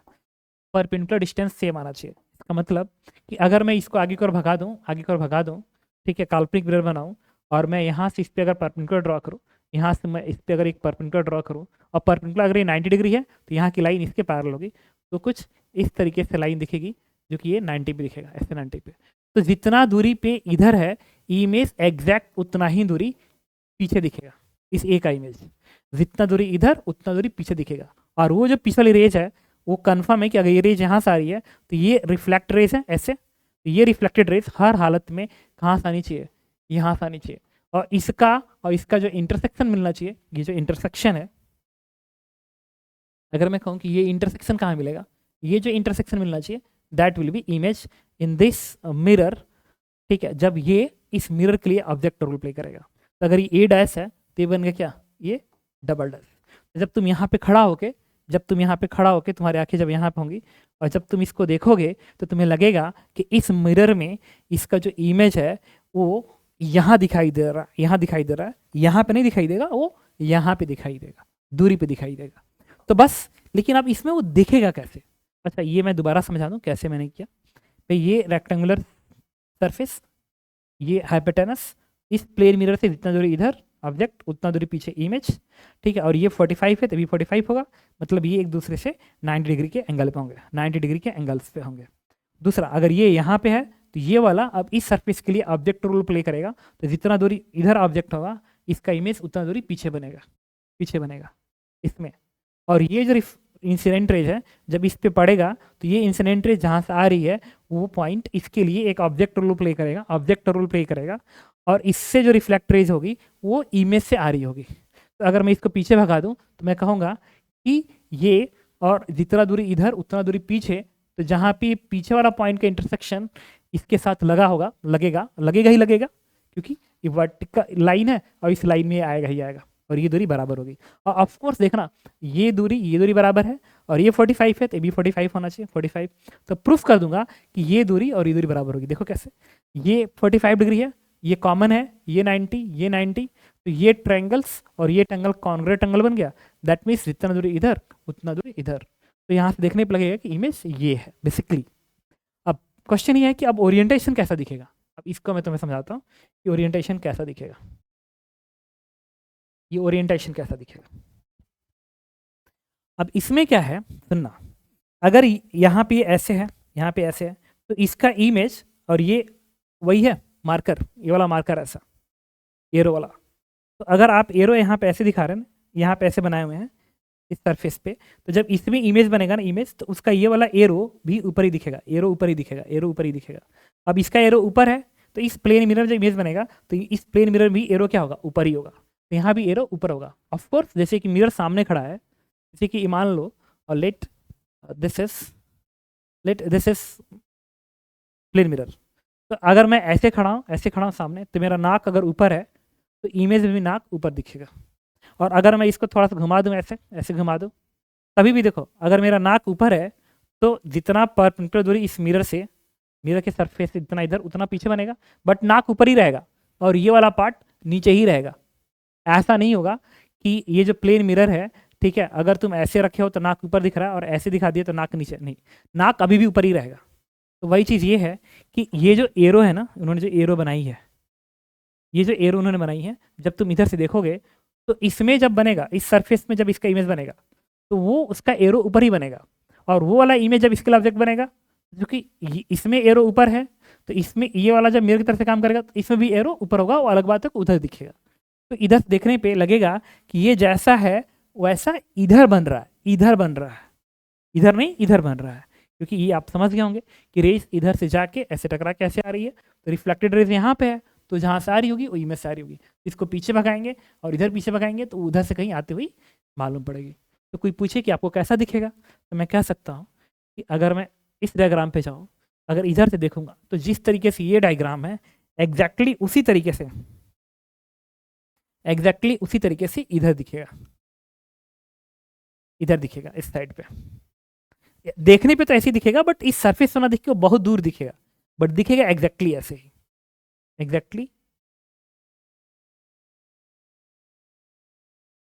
एग्जैक्ट ऐसे ही दिखेगा, और इस सरफेस के पैरेलल दिखेगा। जैसा ये है वैसा ये दिखेगा, एग्जैक्ट पैरेलल दिखेगा। तो अगर मुझे कोई कहा था कि हमें कैसा, इन्होंने कहा था क्वेश्चन में क्या, देखना इस क्वेश्चन में उन्होंने कहा था कि draw the image of the object as seen by the observer in front of the surface BCFE। तो ये ऐसा ही दिखेगा। अब इसको चाहो तो मैं ऐसे भी दिखा सकता हूँ कि ठीक है, वही आंसर है कि अगर ये इस तरीके से है, अगर ये ऐसा है, तो इसका इमेज ऐसा दिखेगा। Got it. तो इसके बाद इसको अगर मैं इसमें दिखाऊं यहाँ पे, तो फिर मैं आपको ऐसे दिखाऊंगा। देखिए कि अगर आप कह रहे हो कि ये यहाँ पे है, यहाँ पे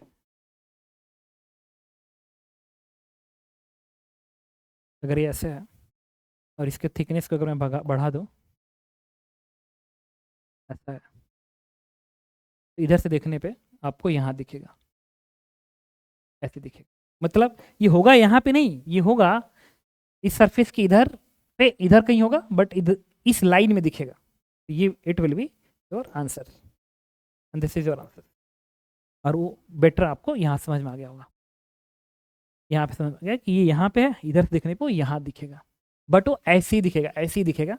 तो वो यहाँ पे ऐसे दिखेगा, यहाँ पे अगर ऐसे है, इस सरफेस के अगर पैरेलल है, और ये तो रेज बनाया मैंने, ये जो पॉइंट है उसका इमेज इस लाइन में दिखेगा वहाँ पे। तो देखने पे लगेगा कि वो यहीं पे है, तो उसको मैं यहाँ पे ड्रॉ कर सकता हूँ। वो अलग बात है कि यहाँ पे नहीं होगा, तो वही मैंने यहाँ पे बना रखी है। This is your answer.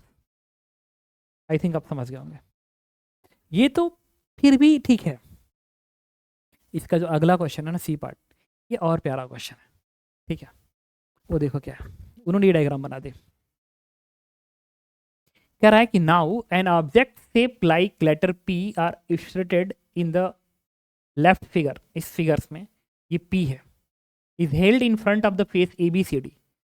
A B, ये ए है, ये देखो ये प्रिज्म है ऐसा, surface A B C, C कहाँ गया, figure below the held in front of surface A B E D, A B E D, A B E D, इसके ठीक सामने, इस सरफेस के ठीक सामने आपने यहाँ पर रखा है, यहाँ पर रखा है। ओके, तो कह रहा है कि the corresponding top view of this configuration is also present in the right figure. इस डायग्राम में ये टॉप व्यू है, मतलब ऊपर से देखने पे, ऊपर से देखने पे आपको ये ट्रायंगल नजर आएगा, जहाँ पे ये ए बी नजर आएगा, ऐसा ए बी नजर आएगा, ये ए सी नजर आएगा, और ये हाइपोटेनस नजर आएगा, और ये जो पी है वो ऐसा दिखेगा। अब एक चीज़ और भी है, ये जो पी है ना, ये जो पी बना हुआ है, वही जो सरफेस है ना ए बी ई डी, इसके पैरेलल बना हुआ है। ये जो पी है वो ए बी ई डी के पैरेलल बना हुआ है। Draw the image of the P as seen by the observer in front of the surface ACFD, ACFD, ACFD। मतलब एक आदमी अगर इधर से देखता है, अगर इधर से देखता है, इधर से देखता है, तो इसका इमेज इस सरफेस पे साइड देखता है, तो इसका इमेज कैसा दिखेगा। पहले वाला क्वेश्चन में क्या था कि इस ट्रायंगुलर सरफेस के जस्ट सामने पी रखा गया था, तो इधर इस ट्रायंगुलर, ये जो ट्रायंगुलर सरफेस है ना हाइपोटेनस वाला, इधर से ही देख रहे थे और ये इस पे लगा था। लेकिन अब की बार इस पी को उन्होंने क्या किया है कि ए बी ई डी, ये जो सरफेस है ना उसके पीछे बनाया है, और देख आप इधर से रहे हो तो पी का इमेज कैसा दिखेगा।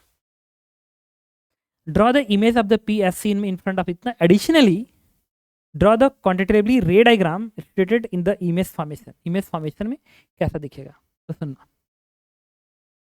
फिर आते हैं, अब यहाँ से जो रेज जाएगी, देखना थोड़ा सा, एक रेस बस दिखा रहा हूँ, यहाँ से इस एंड से जो रेस जाएगी, पहले रुको इसका कॉपी कर लेते हैं।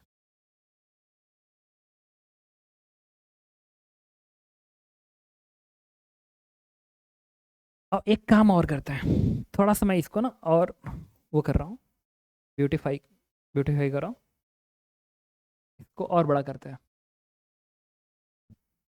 थोड़ा सा ये बताओ, अगर मैं इसको और बड़ा कर दूँ, ये इमेज अब सही से अगर ऑब्जर्व कर सकते हो, इसको और बड़ा करके देखो, इसको मैंने बड़ा कर दिया। एक बार तुम देखना एक चीज़ और, थोड़ा सा और इसको थोड़ा बड़ा करते हैं। ई कहाँ गया, अभी तुमको एक खास बात इसमें नजर आएगी, देखना। अब अगर तुम्हें सही से देख रहा होगा ना, इस डायग्राम को अगर तुम सही से देख सकते हो, तो तुम्हें लग रहा होगा कि ये जो डायग्राम बनाया 3D डायग्राम, ये जो पी बनाया पी, वो इस सरफेस के पैरेलल है, और ये जो लाइन है वो भी इस सरफेस के पैरेलल है। अगर देख सकते हो तो देख के देखो, अब समझ में आ रहा होगा। और इसको थोड़ा और अगर मैं बड़ा कर दूं, अगर इस लाइन के पैरेलल में एक लाइन ड्रॉ कर दूं, यहाँ पे इस लाइन के पैरेलल एक लाइन मैंने ड्रॉ कर दिया, ठीक है। और अब देखना, इस लाइन को मैंने यहाँ कर दिया और उसको मैंने ऐसे बना दिया, this is A and this is B. अब मैं इसको और बड़ा कर रहा हूँ, अब देखना।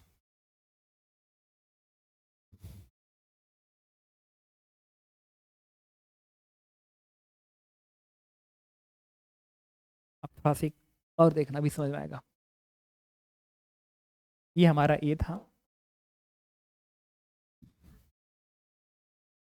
ये हमारा ए था, ये हमारा बी था सरफेस का। अब अगर तुम सही से देखो तो क्या तुमको लग नहीं रहा है, देख सकते हो क्या। अब तो मुझे लग रहा है कि तुम्हें भी समझ में आ रहा होगा कि ये जो बना है ना, ये जो पी बना है, ये जो पी बना है वो भी इसके पैरेलल है, और ये जो लाइन बना है ना, ये जो लाइन बना है, ये जो लाइन है ऐसा, ये लाइन भी इसके पैरेलल है, और ये जो सरफेस बना है, ये जो सरफेस बना है ऐसा ऐसा, ये जो दिख रहा है, ये जो सरफेस है ना, वो कर ऊपर का ऐसा कर्व है जो इस लाइन के साथ ऐसे घूमते हुए नीचे को जा रहा होगा ऐसा। अगर सही से देखो तो वैसा दिख रहा होगा। इसको हटाने के बाद अब थोड़ा समझ में आ रहा है आपको ये डायग्राम कैसा बना है, सही से देखो तो लग रहा होगा कि ये जो बीच का होल बना है ना, ये जो होल बना है, वो होल का जो ये सरफेस है, वो भी इसके पैरेलल है, और ये जो कर्व है वो भी इसके पैरेलल है। इसका मतलब उन्होंने 3D बहुत अच्छे से बनाई है। कायदे से देखो तो कहाँ गया क्वेश्चन? ये मतलब इस 3D में ये जो बना है ना, ये जो चीज़ दिख रहा है वो इसके पैरेलल दिख रहा है। ठीक है, अब चलो अब हम रे ट्रेस करते हैं। रे को ट्रेस करने के लिए मैंने क्या किया कि ये यहाँ से जो रे जाएगी ना वो इसके सरफेस पे 90 पड़ेगी, तो बिना डेविएट हुए सीधे निकल जाएगी। फिर ये जो सरफेस है ना ये एक मिरर की तरह से काम करेगा, ये मिरर की तरह से काम करेगा। ठीक है, और टी आई आर यहाँ पर हो जाएगा, और उसका भी प्रूफ भी कर देंगे। एंगल ऑफ इंसिडेंट जो आएगा यहाँ पे वो क्रिटिकल एंगल से ज़्यादा हो जाएगा। तो यहाँ से जो रेज आएगी वो टक्कर मार के ऐसे जाएगी, क्योंकि ये इस पॉइंट को इमेज को लेके आ रहा है। अगर मैं कहूँ कि ये पॉइंट ए, तो मैंने इसको अगर मैं बोलूँ कि एम है तो इसका इमेज यहाँ पे दिखेगा, दैट इज एम डैश।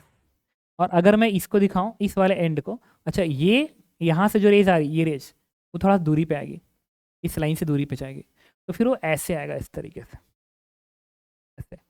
और एक और बात समझते हैं, ये जो सरफेस है ना इस सरफेस से मतलब अगर एम इधर है तो उसका इमेज यहाँ दिख रहा है, तो एम अगर ये एम डैश है तो उसका इमेज एम डबल, मैंने डैश लिख दिया, इसको एन लिख लेते हैं।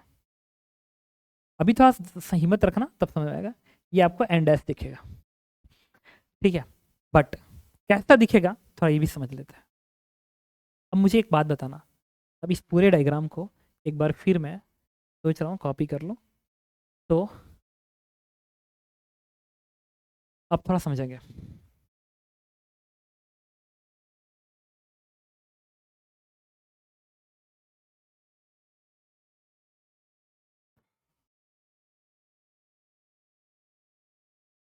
ये सब हटा दो यहाँ से, अब हमारा काम सिर्फ इस डायग्राम पे है।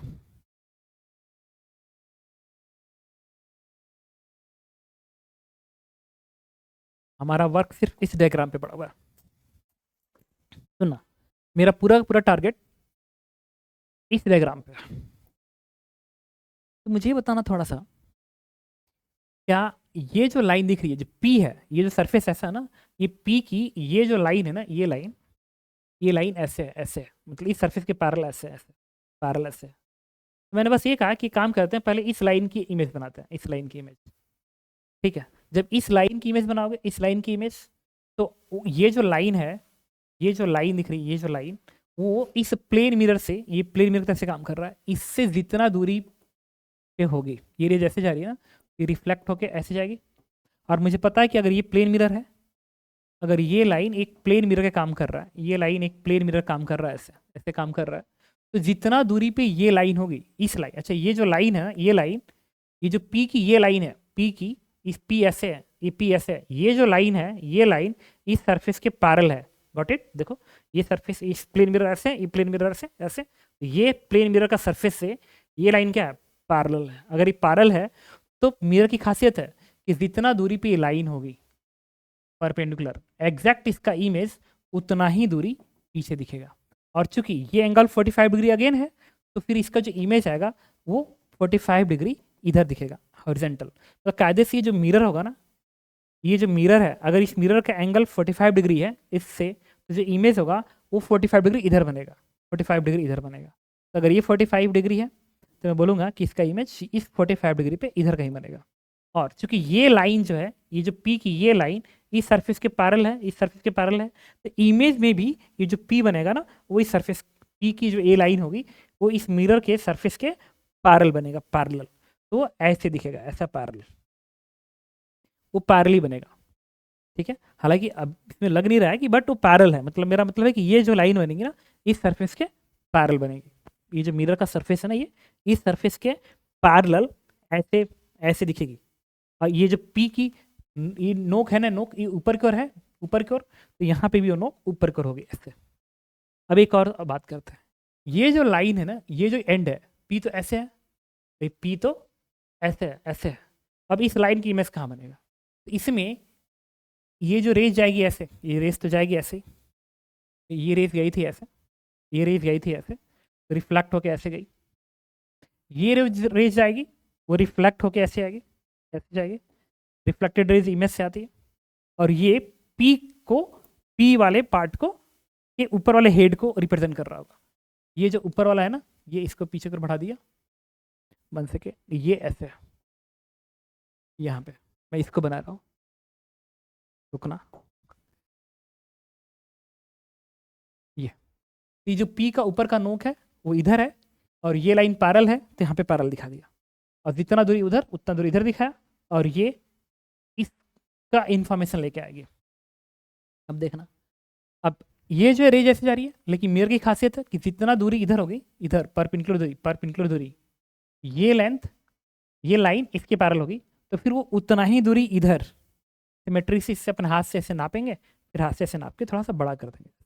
लेकिन मुझे ये बताओ, अब मुझे ये बताना, ये वाला पॉइंट इस मिरर के ज़्यादा पास है परपेंडिकुलर दूरी में, और ये वाला पॉइंट मिरर से ज़्यादा दूरी पे है, तो इमेज में भी वो ज़्यादा दूरी बनेगा इधर। इसका मतलब कि ये है ना, ये डॉट, ये जो ऐसा है, ऐसा वाला, ये पार्ट ऐसा वाला, वो इसमें से किसी भी पॉइंट की दूरी देखना, ये जो बन रहा है ना, इसका किसी भी पॉइंट की दूरी देखना, ये दूरी ज़्यादा आ रहा है, इससे ज़्यादा आ रहा है, तो ज़्यादा आ रहा है, तो जब वो इमेज बनेगा तो भी उसकी दूरी इस प्लेन मिरर से ज़्यादा आएगी। तो कायदे से ना वो इस तरीके से बनता नजर आएगा, ऐसा, वो ऐसा नजर आएगा। This is the lateral shifting. Basically ये आपको इस तरीके से दिखेगा। तो अगर मैं आपको दिखाऊं इसका, 1 second,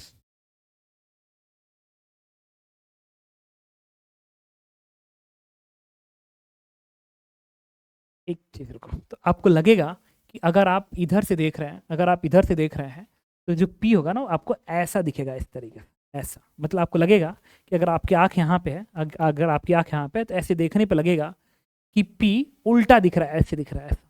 this is the lateral inversion.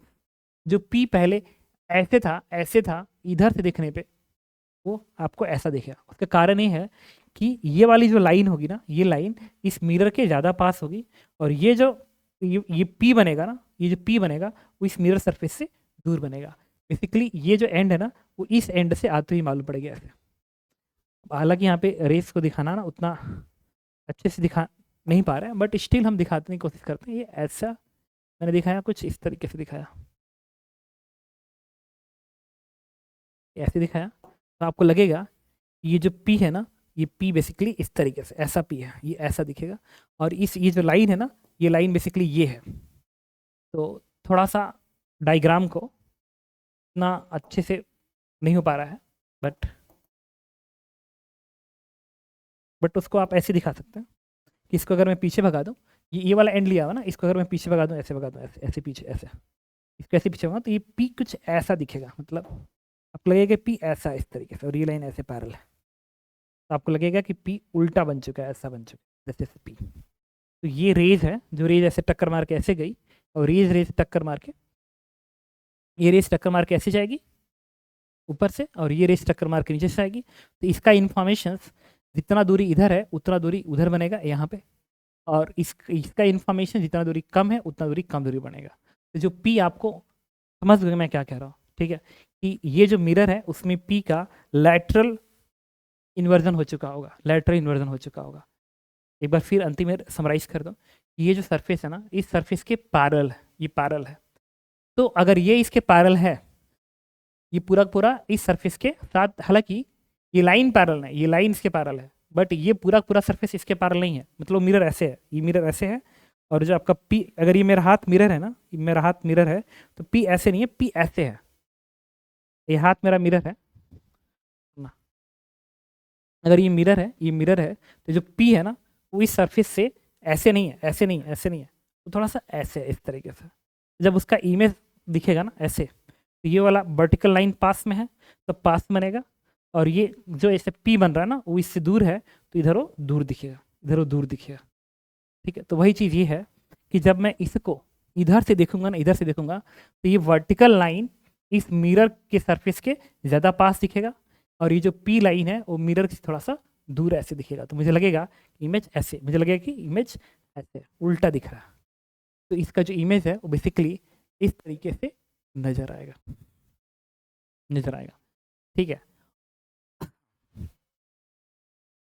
ठीक है, ओके। तो अब अगले क्वेश्चन में जा रहा, और ये हमारा इसका आंसर हो गया। अब अगर मैं तुमसे कहूँ, इस क्वेश्चन पे आता है, डी इसका सबसे डिफिकल्ट क्वेश्चन में से एक है, और इसके लिए अगर तुम्हें याद होगा तो मैं जो लास्ट वीडियो भेजा था ना लेटर इन्वर्जन का, उसमें दिखाया था कि 180 डिग्री कब रोटेट होती है रेज। तो क्वेश्चन में कह रहा सुनना, in this part along the setup of the part C का जो सेटअप है उसमें पी जैसे है वैसे ही रहेगा। We introduce another identical prism, एक प्रिज्म को इंट्रोड्यूस करना है, ठीक है। Surface A B C D E F, मतलब ये इंट्रोड्यूस करना है, A B C dash E dash D dash and F dash. Specific experiment required to placing the prism itna in the combination which existing setup so that the following image of the P can be option.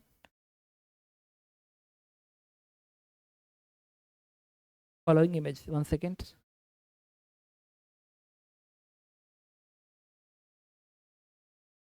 Without prism itna, where the how would you prism itna achieve this result image? Provide your answer in terms of the coordinate vertex of itna. Additionally, the specific second prism is such that one of the part is itna allow clear the side to be. वो कैसा दिखेगा ना, ये मैं आपको बताता हूँ। I think इसने इस पे मेंशन किया नहीं है। Can be option so that following image Son below वाला इमेज इसमें बना ही नहीं इसने। ये मैं आपको बताता हूँ ये कैसा है। मेरे पास ये क्वेश्चन ऑलरेडी है,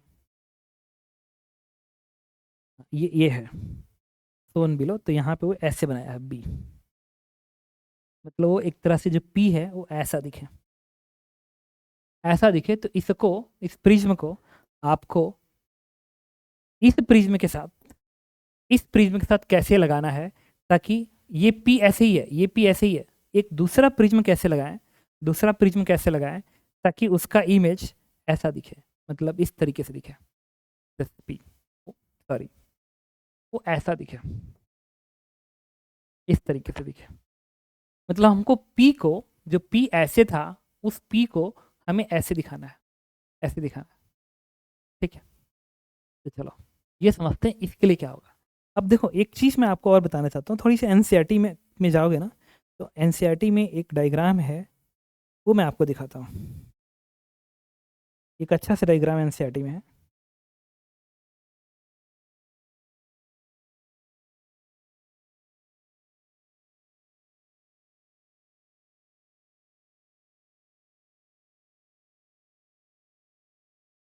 एक्चुअल में ना पी को 180 डिग्री टर्न करना है, यहाँ पे 180 डिग्री अंडरलाइन वर्ड है 180 डिग्री।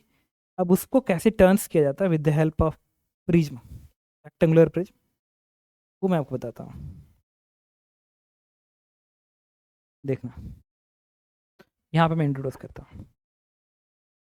अगर इस तरीके से है, ऐसा अगर प्रिज्म आप यूज़ कर रहे हो और ये सरफेस के, और एक आपने क्या किया है कि इस तरीके से आपने एक सरफेस लिया ऐसा, तो जब इसका इमेज बनता है ना तो इमेज ऐसा बनता है।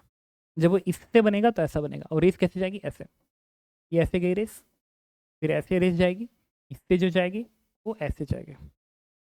तो अगर एक रेक्टेंगुलर प्रिज्म आपने ऐसे रखा, एंगल 45 डिग्री है और ये PIR मतलब यहाँ पे हो रहा है, तो ये जो रेस जाएगी ना, इस सरफेस के साथ अगर देखना है तो इसको वो ये हॉरिजॉन्टल कर देगी। इसने इसको हॉरिजॉन्टल कर दिया, और उसका कारण क्या था? उसका कारण ये था, अगर मैं इसको आगे कर भगा दूँ, इसको आगे कर भगा दूँ, तो ये एंगल क्या है, 45 डिग्री है।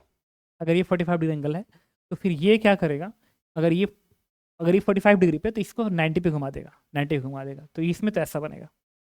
एक और चीज़ है, देखना ये डायग्राम इस तरीके से कि अगर एक प्रिज्म को आप ऐसे रखे हैं, ये एनसीईआरटी का ही डायग्राम है, ऐसे रखे हैं, और एक ऑब्जेक्ट को आप इसके सामने ऐसे रखिए जो इस सरफेस के पैरेलल हो, इस सरफेस के पैरेलल हो, ऐसा ऐसा हो, तो इससे रेज ऐसे जाती है, फिर टकरा के ऐसे जाएगी, फिर इससे टकराएगी, फिर इससे टकराएगी, फिर ये रेज इससे टकराएगी, फिर ऐसे टकराएगी। देखना ये जो इन्फॉर्मेशन है, ये टेल का है, ये टेल है। फिर जो इधर से देखने पे इमेज दिखेगा वो इमेज ऐसे दिखेगा। वो कहाँ दिखेगा बात की बात है, वो कहाँ दिखेगा बात की बात है, लेकिन दिखेगा ऐसे। इसमें भी जब इधर से तुम देखोगे तो ये इसके इधर उधर मतलब ऐसे ही दिखेगा, बट इधर दिखेगा, बहुत दूर इधर दिखेगा, बट दिखेगा ऐसे ही। उसी तरीके से ये भी है, ये जो रेज रिफ्लेक्ट हो कैसे आ रही है ना, वो इमेज में ये कहाँ दिखेगा बात की बात है, लेकिन बात की बात क्या, वो अगर तुम देखोगे तो ऑलरेडी मैं इसको बता सकता हूँ कि जितना परपेंडिकुलर इधर उतना इमेज इधर बनेगा, फिर जितना परपेंडिकुलर इधर उतना परपेंडिकुलर इधर बनेगा। इसमें मतलब इसका इमेज इधर दिखेगा कहीं, तो अगर इसको भगाओ ना तो ये कहीं इधर बनेगा, बट वो दिखेगा ऐसे ही। ये देखो ये कायदे से कितना टर्न किया, पूरा 180 डिग्री टर्न कर दिया, पूरा 180 डिग्री टर्न कर दिया। हाँ, एक डायग्राम और है, ठीक है, वो अगर एक प्रिज्म ऐसा लो आप, एक प्रिज्म ऐसा लो तो ये भी पॉसिबल है। ये एनसीईआरटी का 231 पेज पे है कि अगर एक रेज आप ऐसे दिखा रहे हैं, तो ये रेज इससे टकराएगी, फिर टकरा के ऐसे आएगी, ये रेज ऐसे टकराएगी, फिर टकरा के ऐसे आएगी, फिर ये ऐसे जाएगा, फिर ये रेज ऐसे जाएगा, ठीक है। और जब यहाँ से जाएगा तो ये रेज ऐसे जाएगी, फिर ये ऐसे जाएगा। तो अगर ये ऐसे है ना, तो पूरे रेस को, ये है ए, ये है बी, देखो ये जो रेज है, ये रेज ये है, तो यहाँ पे बी दिखेगा, तो ऐसे बन जाता है, this is A dash B dash. तो ये ओरिएंटेशन है। तो एक चीज़ ये है कि आपको ये वाला तो यूज़ नहीं करना है, इन दोनों में से कोई एक आपको यूज़ करना है, क्योंकि आपको 180 डिग्री का टर्न कराना है, पूरा 180 टर्न कराना है। तो इधर आप इसका यूज़ करो या इधर इसका यूज़ करो, दोनों में से कोई एक यूज़ करना है। बट उन्होंने इसमें एक इन्फॉर्मेशन दे रखी है, देखना आपको कैसा दिखाना है, आपको इस तरीके से दिखाना है, आपको ऐसा दिखाना है, ऐसा दिखाना है, जो कि पी था इस तरीके से और दिखाना है ऐसे। तो कुल मिला के आपको 180 तक टर्न कराना है। 180 डिग्री टर्न कराने के बाद अगर टर्न करेगा तो बन जाएगा ऐसे 180 टर्न्स पे, बट बनाना है ऐसे। तो 180 का तो लाना तो है ही है, इस चीज़ को नीचे तो लाना तो है ही है, वो बात की बात है कैसे। बट इतना तुम्हें समझ में आ रहा है कि 180 डिग्री का टर्न तो है, कुछ तो वहाँ से मिल रहा है। तो उन्होंने एक हिंट दिया है, देखना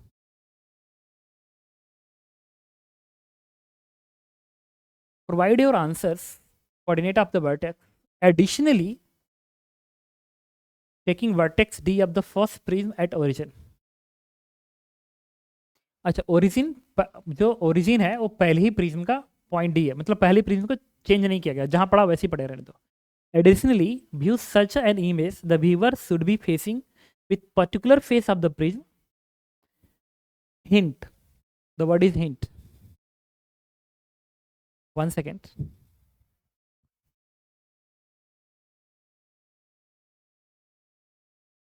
ओके, तो देखो hint, the position of the second prism is such that any one of the part, such at least one of the edge या face touches the table। मतलब जो नया वाला प्रिज्म है ना, उस नया वाला प्रिज्म का कोई एक एज या कोई एक फेस या कोई एक वर्टेक्स टच करना चाहिए ग्राउंड को। The viewer should position in such a way allow a clear line of sight to area where the images form, ensuring an unobstructed view of the desired image। ये सबसे difficult question था, ठीक है। तो अब थोड़ा समझते हैं। कह रहा है कि कोई एक वर्टेक्स, कोई एक एज या कोई एक फेस सरफेस को टच करना चाहिए।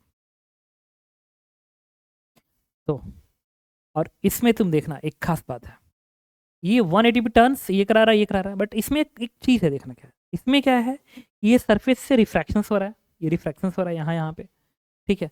यहाँ पे इस रेक्टेंगुलर सरफेस से क्या हो रहा है, रिफ्रैक्शंस हो रहा है, सॉरी सिर्फ रिफ्लेक्शन हो रहा है।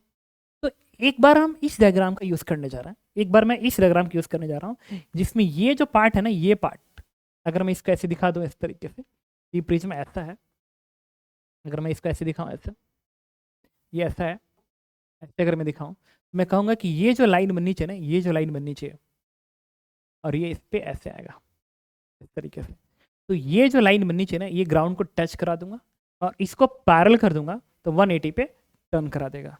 तो अब मैंने क्या किया इसमें, अब इसके डायग्राम को बनाने के लिए, ठीक है, मैं आप जो डायग्राम ऑलरेडी बना चुका हूँ, मैं उसको लाने जा रहा हूँ, देखना।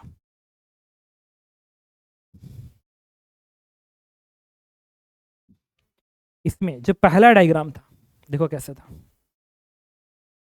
मेरी बात सुनना थोड़ा सही से। इस तरीके से बना हुआ है कि ये हमारा, उन्होंने एक्स एक्सिस दिया था, ये उन्होंने वाई एक्सिस दिया था, और ये था जेड एक्सिस। ये था जेड एक्सेस। और जो प्रिज्म है उसमें ये इस तरीके से है, पहला वाला प्रिज्म।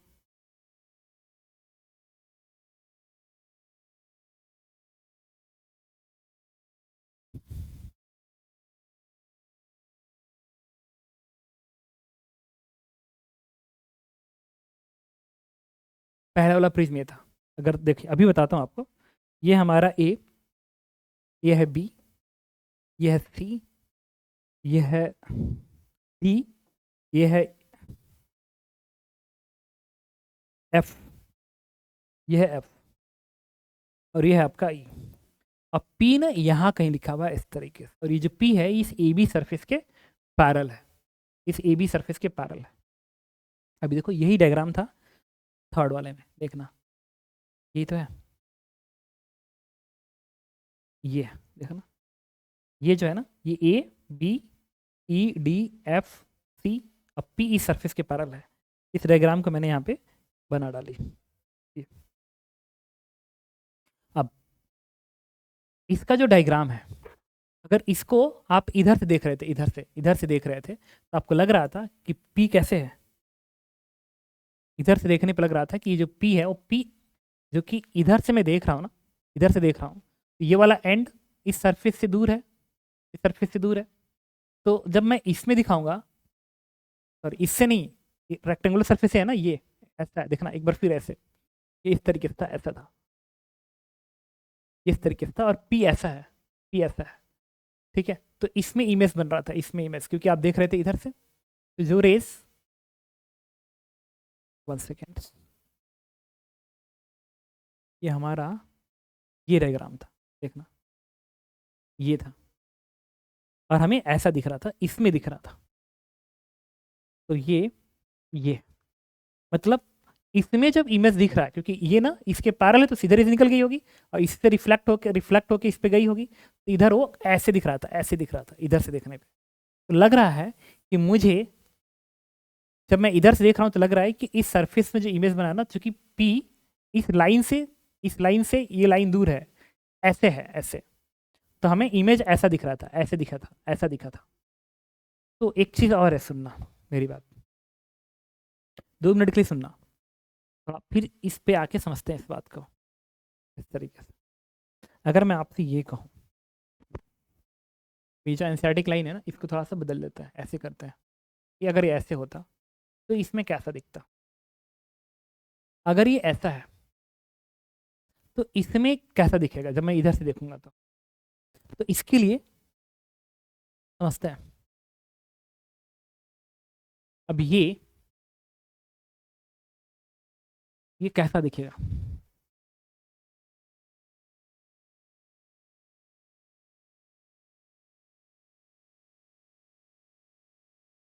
अब ये चीज़ फिर ना, अगर आप वीडियो देखोगे लेक्चर वाला तो उससे समझ में आएगा, बट मैं इतना उसमें जाना नहीं चाह रहा था, बट ठीक है, अब मजबूरी है, यहाँ भी बताना पड़ेगा। तो अगर मैं इसको ऐसे दिखा दूँ, सुनना मेरी बात, मैं इस डायग्राम्स को बनाने जा रहा हूँ।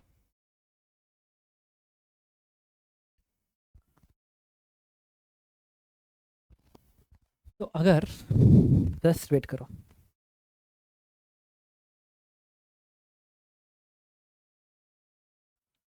इन सबको हटा दें यहाँ से, हम बस इस पे फोकस है क्योंकि हम उसका यूज़ करने जा रहे हैं। अगर पी ऐसा होता तो कैसा दिखता। तो अगर मैं इसको ऐसे दिखाऊं, इस तरीके से, ऐसे 90 दिखाऊं, और जो पी है वो इस सरफेस के पैरेलल है, इसके पैरेलल है। अगर पी ऐसे है, और ये तब मिरर की तरह से काम करेगा, और इस लाइन के पैरेलल, मतलब कायदे से प्रिज्म ना ऐसा है, ऐसा प्रिज्म है, ऐसा, ऐसा प्रिज्म है, मतलब ये जो प्रिज्म है ना, प्रिज्म का ये जो सरफेस है ना, ये ऐसा ऐसा, और ये ऐसे, और ये ऐसे एक मिरर टाइप, और ये जो ऑब्जेक्ट है वो इस सरफेस के पैरेलल है। तो अगर ऐसे ऐसे, तो इसका पी इस साइड में है, मतलब ये जो वर्टिकल सरफेस है ना, इसके पी ऐसे है, ऐसे है, ऐसे। तो अगर मैं पी ऐसे दिखा रहा हूँ, और ये जो पी है बेसिकली ये पूरा का पूरा पी इस सरफेस के पैरेलल है, इस सरफेस के पैरेलल है। ऐसा नहीं कहोगे कि इस सरफेस के पास में, बिल्कुल नहीं, ये पूरा पूरा पैरल है, इसके पैरल है। तो जब इसमें इमेज बना, इसमें इमेज बना तो कैसा बनेगा, तो देखना ये जो सरफेस है, ये जो सरफेस है, अगर मैं इस पी को पास में लाऊं, ऐसे ऐसे पास में लाऊं, तो जब ये इमेज बनेगा ना, इमेज में ये कुछ इसमें इमेज बनेगा, वो हॉरिजॉन्टल बनेगा। क्यों? क्योंकि ये एंगल 45 डिग्री है, क्योंकि ये एंगल 45 डिग्री है। तो उसको ऐसे कर देगा, रोटेट करके वो ऐसे बनाएगा, इस तरीके से बनाएगा, ऐसा ऐसे बना देगा, ये ऐसे बना देगा, ये ऐसे बनेगा। ठीक है, हालांकि ये दूर है, जब इधर दूर करोगे तो वो थोड़ा सा और दूर उधर जाएगा, जब इधर भागेगा तो वो दूर भागेगा, मिरर से दूर भागेगा। अब आपने क्या किया, ये इसमें अब एक ऑब्जेक्ट रोल प्ले करेगा, बट ये एंगल भी क्या है, ये एंगल भी 45 डिग्री है, 45 डिग्री है। अगर 45 डिग्री है तो इसको फिर 180 डिग्री घुमा देगा। तो 180 डिग्री घुमाएगा तो कैसे घुमाएगा, तो इसके लिए मैंने क्या किया ना कि इसका एक कॉपी कर लिया, कॉपी करके इसको यहाँ दिखा दिया, ऐसे इसको यहाँ पे दिखा दिया, 1 सेकेंड, यहाँ पे दिखा दिया। तो होगा क्या कि ये अगर ऐसा है, ये ऐसे है, तो इस मिरर में जो इमेज बनेगा, इमेज वो ऐसा बनेगा 90 पे, और ये चूंकि इस मिरर के पास में है, इस मिरर के परपेंडिकुलरली पास में है, तो ये ऐसा दिखेगा, इस तरीके ऐसा दिखेगा। इसका मतलब कि अगर ये इस तरीके से है तो इसका इमेज ऐसा बनाएगा, इस तरीके से, ये ऐसा बनाएगा। तो अगर इस तरीके का सरफेस है, इस तरीके से सरफेस है, इसका इमेज इस तरीके से दिखेगा। लेकिन क्वेश्चन ये है कि ये इसका जो P है, इधर से देखने पे P,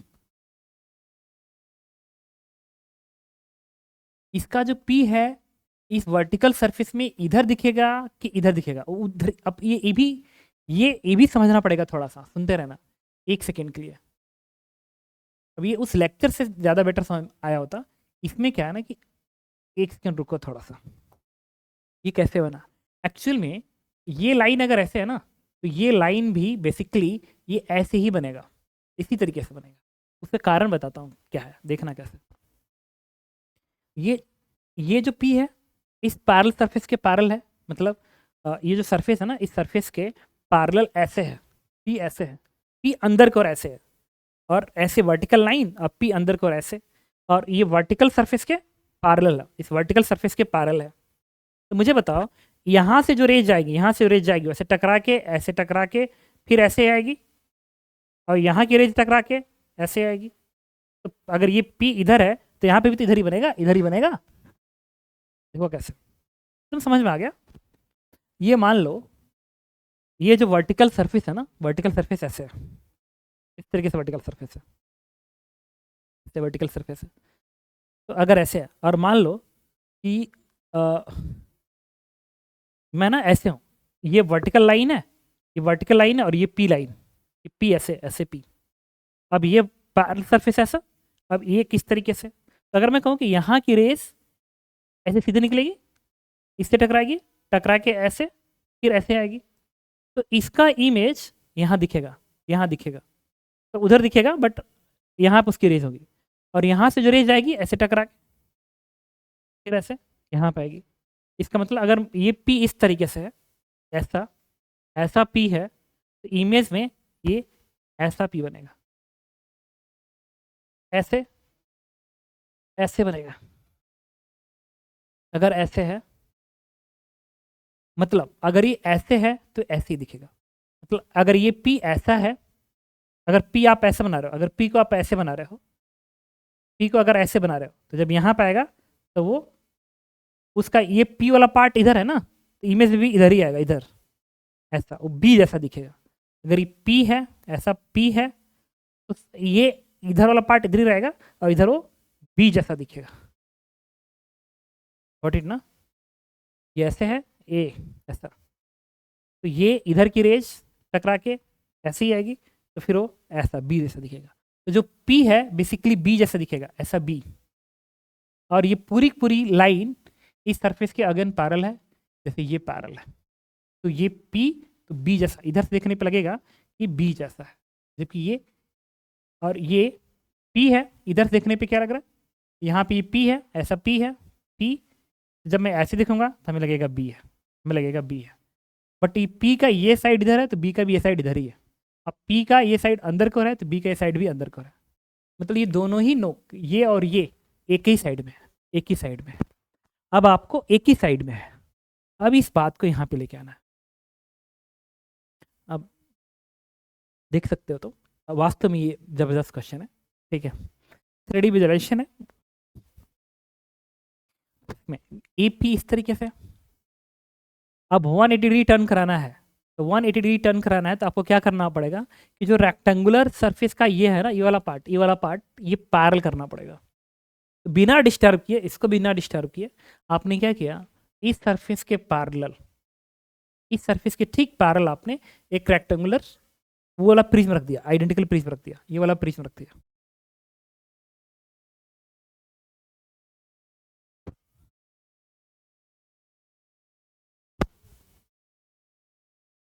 ये है ना, ये है। अब इस प्रिज्म को हमें रखना है, उसमें बताओ ये जो लेंथ है, ये जो लेंथ है, ये लेंथ कितना है, एक बार ये भी देख लीजिए ये लेंथ कितना है। तो उन्होंने शायद ना सारे लेंथ 1 का दिया हुआ है, सारे लेंथ 1 का दिया हुआ है। देखो तो यहाँ पे कहीं सारे लेंथ उन्होंने दे रखा है इस प्रिज्म का। ये देखो डायग्राम में, ये भी लेंथ 1 है, देखो इसमें से ये घटा दो तो ये 1 आएगा, देखो 0 0 1, और ये भी लेंथ 1, ये भी लेंथ 1 है, क्योंकि एक 1 इस 1 को कट करेगा, एक 1 बचेगा। ये भी लेंथ 1 है, ये भी लेंथ 1 है। बट ये जो लेंथ बनेगा ना, ये लेंथ, ये √2 है, ये √2 है, ये वर्टिकल लेंथ √2 है। बट बाकी सारा लेंथ 1, ये भी 1, ये भी 1, ये भी 1, ये भी 1, ये लेंथ √2 है। तो अब मैंने क्या किया इसमें, आ गया हमारा डायग्राम, ये है, ये है। तो ये लेंथ डी है, और अभी मैं बोल रहा हूँ कि ये लेंथ भी 1 मीटर है, 1 मीटर है, और ये लेंथ भी 1 मीटर है। तो मैंने क्या किया कि 180 डिग्री टर्न कराना है, तो मैंने उस प्रिज्म को इस सरफेस के पैरेलल रखा। कौन सरफेस, हाइपोटेनस वाला सरफेस। ये उठाया सीधे कॉपी पेस्ट किया, ये जो लाइन होनी चाहिए ना, ये लाइन जो हाइपोटेनस वाला रेक्टेंगुलर सरफेस है, वो उसको मैंने इसके पैरेलल कर दिया, इसके पैरेलल कर दिया। तो थोड़ा सा और ऊपर को जाएगा, ऐसे ऐसे ऊपर को जाएगा, इस तरीके से, ऐसे इस तरीके से मैंने एक प्रिज्म रखा है। ऐसा प्रिज्म को मैंने इस तरीके से रखा, तो ये इसके पैरेलल मैंने एक लाइन ड्रॉ कर दिया, ऐसा ऐसे एक लाइन ड्रॉ कर दी, ऐसे रख दी। अब जो हमारा प्रिज्म है, वो प्रिज्म अब इसके 45 डिग्री पे ऐसे चलेगा, और ये भी 45 डिग्री पे चलेगा ना, ऐसे। तो ये थोड़ा सा डायग्राम में मैं और क्लियरली बना लूँ, रखूँगा ऐसे ही।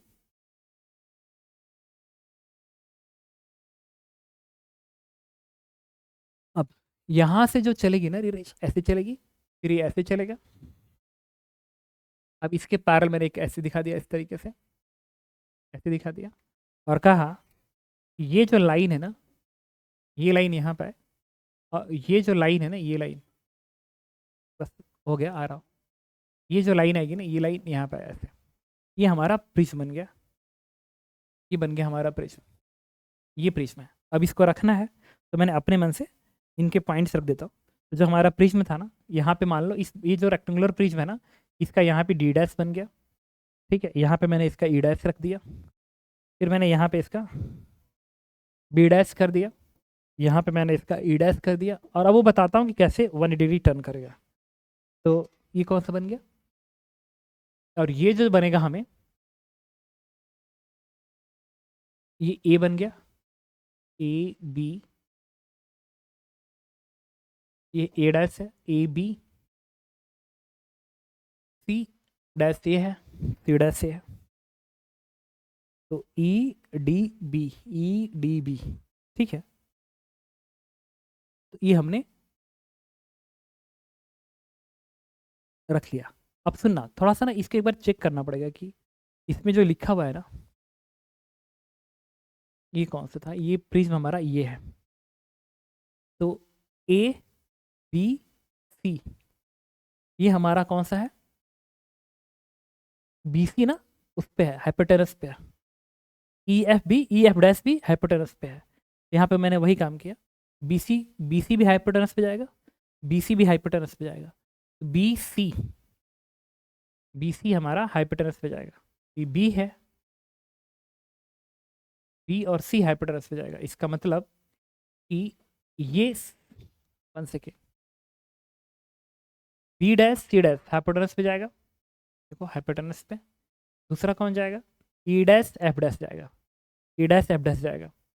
तो मैंने क्या किया, 1 सेकेंड, कोई भी एक, मतलब हमको ये वाला ना, ये चाहिए, हमको नीचे रखना है, हमें नीचे रखना है। तो हमने कहाँ बनाया था, यहाँ बनाया था। तो अगर ये डी डैश है, ये डी डैश है, तो 1 सेकेंड, डी डैश ये है, बट हमें डी डैश नहीं चाहिए, हमें ई डैश एफ डैश, मतलब ये बी ई और सी एफ में से कोई एक बेस पे जाएगा, तभी तो ये पैरल बनेगा उस सरफेस के। तो बीई या सी एफ, बीई या सी एफ, बीई या सी एफ, सुनना, बीई, बीई और ये बनेगा सी एफ, ठीक है। ये बीई है, बेस पे जाएगा, या तो सी एफ, तो ठीक है, बी ऊपर कर दिया तो बाकी ये नीचे रहेगा। बाकी नीचे वाला पॉइंट कौन सा है, सी, बी के साथ सी डैश लगा हुआ है, बी के साथ सी डैश, तो ये बेसिकली सी डैश होना चाहिए, this would be C dash. और तो ये हमारा बी बन गया, सी डैश बन गया, ई बन गया, और ये वाला पॉइंट कौन सा है, ये जो पॉइंट है हमारा ई डैश के साथ क्या है, ई डैश के साथ बी डैश है, ई डैश के साथ है बी डैश, ई डैश के साथ है बी डैश, तो ये होना चाहिए, सही था यार। ई डैश के साथ बी डैश है, देखो E dash B dash same है, और बी के साथ सी डैश है हाइपोटेनस पे, बी के साथ सी डैश है, बी के साथ सी डैश हाइपोटेनस पे, ठीक है। और ई के साथ हाइपोटेनस पे क्या है, ई के साथ हाइपोटेनस पे क्या है, ई के साथ हाइपोटेनस पे एफ डैश है, एफ डैश है, एफ डैश, ई के साथ हाइपोटेनस, ये एफ डैश होना चाहिए, this should be F dash. तो सी डैश एफ डैश को मैंने बेस पे ला दिया, सी डैश एफ डैश को मैंने बेस पे ला दिया, सी डैश, बिल्कुल सही बात है। अब हमारा ए डैश क्या है, ए और डी जो बचा हुआ है ना, वो हमारा 90 डिग्री का पॉइंट है, और ए बी एक लाइन में है, 90 डिग्री का पॉइंट है, ए बी एक लाइन में है। तो ये ए डैश है, ए डैश, ए बी सी, और ए डैश, और कौन सा है, 1 सेकेंड, डी डैश है, सॉरी ये डी डैश है, तो ठीक है। तो डी डैश को मैंने यहाँ पे यहाँ ला दिया, दिस इज डी डैश, ये हमारा डी डैश है बेसिकली। अब हमें अब देखते हैं कि इमेज कैसा दिखा इस केस में। तो देखो इसमें जो पी बना, इसमें जो पी बना वो किस सरफेस बनना था, इससे बनना था। तो जब इसमें वो दिखेगा पी, तो पी हमें ऐसा दिखेगा, देखो ये पी इस वाले में ऐसा दिखेगा, ऐसा, मतलब पी लैटरल शिफ्ट हो चुका होगा, वही यहाँ पे दिखाएं, देखो तो पी हमारा जो ओरिजिनल क्वेश्चन था उसमें हमारा लैटरल शिफ्ट हो चुका था, वो हमने कहीं पे बनाया है अभी अभी। ये कैसा दिखा था हमें, कि ये वाला डायग्राम है, इसका आंसर हमने बनाया था कहीं पे, पी डैश कैसा दिख रहा था, ये जो हमारा पी है ये है, ये मतलब वो ऐसा दिख रहा है, ऐसा, वो ऐसा दिख रहा है, ऐसा, तो इधर से देखने पे वो हमें ऐसा दिख रहा है, इस तरीके से दिख रहा है, और इस सरफेस से वो दूरी पे दिख रहा है, ऐसा दिख रहा है, ठीक है। मतलब वो ऐसा दिख रहा है इधर से देखने पे, मतलब किसमें इमेज बन रहा है, ये इमेज बन रहा है किस वाले में, इसमें जो इमेज बन रहा है वो ऐसा बन रहा है, ऐसा, ऐसा बन रहा है। तो अगर मैं कहूँ यहाँ देखो, तो ये जो सरफेस है, ये 90 डिग्री, तो इसकी रेंज इससे रिफ्लेक्ट हुई, तो हमें कैसा दिख रहा है, ऐसा दिख रहा है, ऐसा, पी हमें ऐसा दिख रहा है। अगर पी हमें ऐसा दिख रहा है, ऐसा, अगर पी हमें ऐसा दिख रहा है, ऐसा, तो ये क्या करेगा, ये जो सरफेस है ये 45 डिग्री है हमारा, this is 45 degree, sorry 90 degree, this is 90 degree, 90 degree. और ये मिरर और ये सरफेस एक मिरर की तरह से काम करेगा जब मैंने रिटर्न करना हो। तो अगर ये ऐसा है, अगर ये ऐसा है, मेरी बात सुनना, अगर ये ऐसा है तो सीधे क्या करेगा, ये सीधे ये रहेगा इधर ही, ये रहेगा, ये वाला पार्ट इधर ही रहेगा, लेकिन इसको 180 डिग्री टर्न करा देगा। 180 डिग्री टर्न करेगा तो ऐसे बना देगा, ऐसे बना देगा, ऐसे। समझ रहे हो क्या कह रहा है? इसमें जो बना है वो पी ऐसे बना है, ऐसे। इसमें पी इसमें पी ऐसे था, ऐसे था, ऐसा पी था। लेकिन जब इस सरफेस बना, इस सरफेस पे जो इमेज बना, इस सरफेस इमेज, तो वो पी उल्टा पी बन रहा है, लेटर इन्वर्स करके उल्टा पी बन रहा है। और उस उल्टे पी को ये क्या करेगा, सीधे 180 डिग्री टर्न कर देगा। 180 डिग्री टर्न करेगा और ये जो ये वाला ये टाइप ऐसे दिख रहा है ना, ऐसा है, ये इधर है। अगर ये इधर है तो इमेज में भी ये इधर ही रहेगा, इधर ही रहेगा। तो उसको सीधे 180 टर्न करके ऐसे बना देगा। तो जब ऐसे बना देगा तो तुम्हें ऐसा दिखेगा, किसमें, इस सरफेस इमेज दिखाई देगा। तो जब तुम यहाँ पे खड़ा होकर तुम देखोगे ना तो तुम्हें लगेगा कि इसका इमेज ऐसा दिख रहा है। और यही उन्होंने कहा था कि इस तरीके से इमेज दिखाना है। इसका मतलब कि आपको इसको इस तरीके से रखना पड़ेगा। अब अगर कोई पूछे इसका कोऑर्डिनेट्स बताओ, इस नए वाले प्रिज्मा कोऑर्डिनेट्स, तो मैं पूछूं कि एफ डैश का कोऑर्डिनेट्स क्या होना चाहिए? एफ डैश का कोऑर्डिनेट होना चाहिए 0,0,0। कोई पूछे सी डैश का कोऑर्डिनेट क्या होना चाहिए? इट इज ये 1 मीटर की दूरी है और ये वाई कोऑर्डिनेट है, तो 0,1,0। कोई पूछे कि ई डैश का कोऑर्डिनेट क्या होना चाहिए? ई डैश का कोऑर्डिनेट क्या होना चाहिए? ये दूरी √2 है, तो ये तो जेड एक्सिस पे है, तो 0,0,√2 होना चाहिए। ये जो बी डैश है इसका कोई पूछे कोऑर्डिनेट क्या होना चाहिए? बी डैश जो है, बी डैश उसका वाई को एक्स कोऑर्डिनेट 0 बनेगा, क्योंकि एक्स एक्सिस तो इधर है, इसका एक्स कोऑर्डिनेट 0 बनेगा। दूसरा इसका वाई कोऑर्डिनेट, ये वाई कोऑर्डिनेट कितना बनेगा? 1 बनेगा, 1 बनेगा। और ये कोऑर्डिनेट क्या बनेगा? √2 बनेगा। बस। अब अगर ये 4 का कोऑर्डिनेट मैं फिक्स कर दूं तो ये तो अपने आप ही फिक्स हो गया। हमें इनके जगह पे अगर इन प्रिज्म के इन कोऑर्डिनेट्स को अगर मैं रख दूं तो मुझे ये जो P होगा इस तरीके से दिखाई देता नजर आएगा। आई थिंक आप समझ गए होंगे। इसके बाद इसका जो अंतिम क्वेश्चन है वो ये है, जो कि एक सिंपल क्वेश्चन है, ये बहुत डिफिकल्ट क्वेश्चन नहीं है। और इसका मैं कैलकुलेशन करके बता देता हूँ। कह रहा है इस क्वेश्चन में कि in the spectrometer 2 equilateral prism denoted by 1 and 2 with refractive index, इसका इतना है, इसका इतना है, are place one after another. The incident ray is shown on the left and the final emergent ray shown this. Find the value of beta, इस beta की value बताइए। Find the value of beta between the base of the two prism. Each prism is individually adjusted for the minimum deviation. दोनों का deviation minimum होना चाहिए, individually minimum deviation पे है। Option the total deviation lambda of the beam of the, total deviation पता करना है कितना होना चाहिए, जो कि λ1 + λ2 के बराबर आएगा। Express your answer in terms of μ1 μ2 in a. Calculate beta and delta, मतलब ये निकालना है इन डिग्रीज निकालना है। ठीक है, तो देखो अगर प्रिज्म मिनिमम डेविएशन देगा तो मुझे अच्छे से पता है कि यहाँ का एंगल सेम होना चाहिए, और ये इक्विलेटरल ट्रायंगल का प्रिज्म है, इक्विलेटरल ट्रायंगल है। और इक्विलेटरल ट्रायंगल्स में जब ये रेस जाएगी यहाँ से तो ये इंसिडेंट एंगल बनाएगा। इसको मैंने यहाँ पे दिखा देते हैं। ये इंसिडेंट एंगल को मैंने अपने पास से लिख लिया, जो मैंने बनाया वो लिख लेते हैं। इट इज़ I1, मैंने इसको I1 लिख लिया। तो यहाँ से जो रेस जाएगी उसका ये एंगल कितना बनेगा? 30 डिग्री बनेगा, क्योंकि मिनिमम डेविएशन पे R1 + R2 बराबर A में R बराबर A/2 होता है। और ये इक्विलेटरल प्रिज्म है तो ये एंगल 60 डिग्री है, तो ये क्या आएगा? 30 डिग्री। फिर जब इससे निकलेगा तो ये भी 30 बनेगा। फिर ये रेज ऐसे जाएगी, अगर ये रेज ऐसे गई तो ये I1 है, तो ये भी क्या बनेगा? I1 बनेगा। अब अगर मुझे इस I1 की वैल्यू निकालनी है कि इस I1 की वैल्यू कितनी है, ठीक है, तो हम यहाँ पे लगा देंगे स्लेंस लॉ। तो sine I1 divide by sine 30 degree is equal to इस प्रिज्म का रिफ्रैक्टिव इंडेक्स जो कि 1.5 है। अब इसको सॉल्व करोगे ना तो इससे आपकी I1 की वैल्यू मिल जाएगी, दैट दिस इज 48.59, ये आ जाएगा सॉल्व करने के बाद। और इस प्रिज्म का जो मिनिमम डेविएशन होगा ना, मिनिमम डेविएशन अगर वो ये है Δ1 है, तो क्या आएगा? वो सीधे I1 + I2 माइनस ये होता है, तो I1 I2 तो बराबर होता है दोनों साइड में, तो ये बनेगा 2:I1 माइनस ये है 60 डिग्री। जैसे उठा के इसको प्लेस करोगे ना, ये जो डेविएशन आएगा 37.18 बन जाएगा। अब देखना जब ये रेज यहाँ से निकलेगी ना, तो इस पे भी, चूँकि ये भी वही प्रिज्म है, तो ये एंगल ऐसा होना चाहिए कि I2 बनना चाहिए। और जब ये इस बेस पे जाए, बेस पे, तो ये एंगल अगेन 30 डिग्री होना चाहिए, ये एंगल अगेन 30 डिग्री होना चाहिए। तब जाके जब रेज ऐसे निकलेगी ना, तो ये एंगल I2 है, तो ये भी अगर I2 बन गया तो इसका मिनिमम डेविएशन आएगा। अगर इस I2 को निकालना है तो फिर हम यहाँ पे स्लेंस लॉ लगा देंगे। Sine I2 divide by sine 30 degree is equals to इसका रिफ्रैक्टिव इंडेक्स जो कि 1.68 है। अब जैसे इसको सॉल्व करोगे ना तो आपको I2 की वैल्यू मिल जाएगी सॉल्व करने के बाद, मैंने कैलकुलेट कर लिया है, इट इज़ 57.14। आपको पूछे इसका मिनिमम डेविएशन अगर डेल्टा 2 है तो वो कितना होगा, तो अगेन 2I2 माइनस है, 2I2 माइनस है।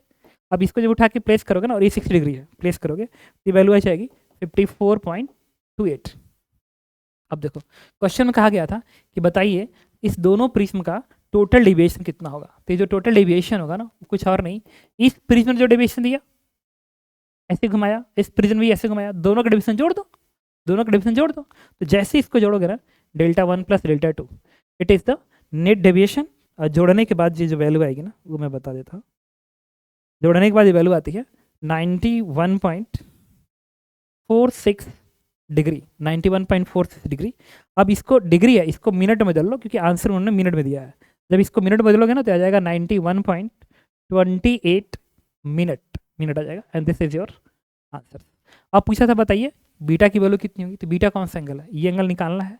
इसके लिए मुझे अल्फा निकालना पड़ेगा। अल्फा निकालने के लिए ये I1 पता है, I2 पता है, तो 90 माइनस I1 होगा, ये 90 माइनस I1 होगा। तो मैं कह सकता हूँ सीधे क्या अल्फा आ जाएगा, और ये एंगल 60 डिग्री है, ये भी एंगल 60 डिग्री है। मैं बोलूँगा alpha plus beta plus 60 plus 60 120 is equal to 360।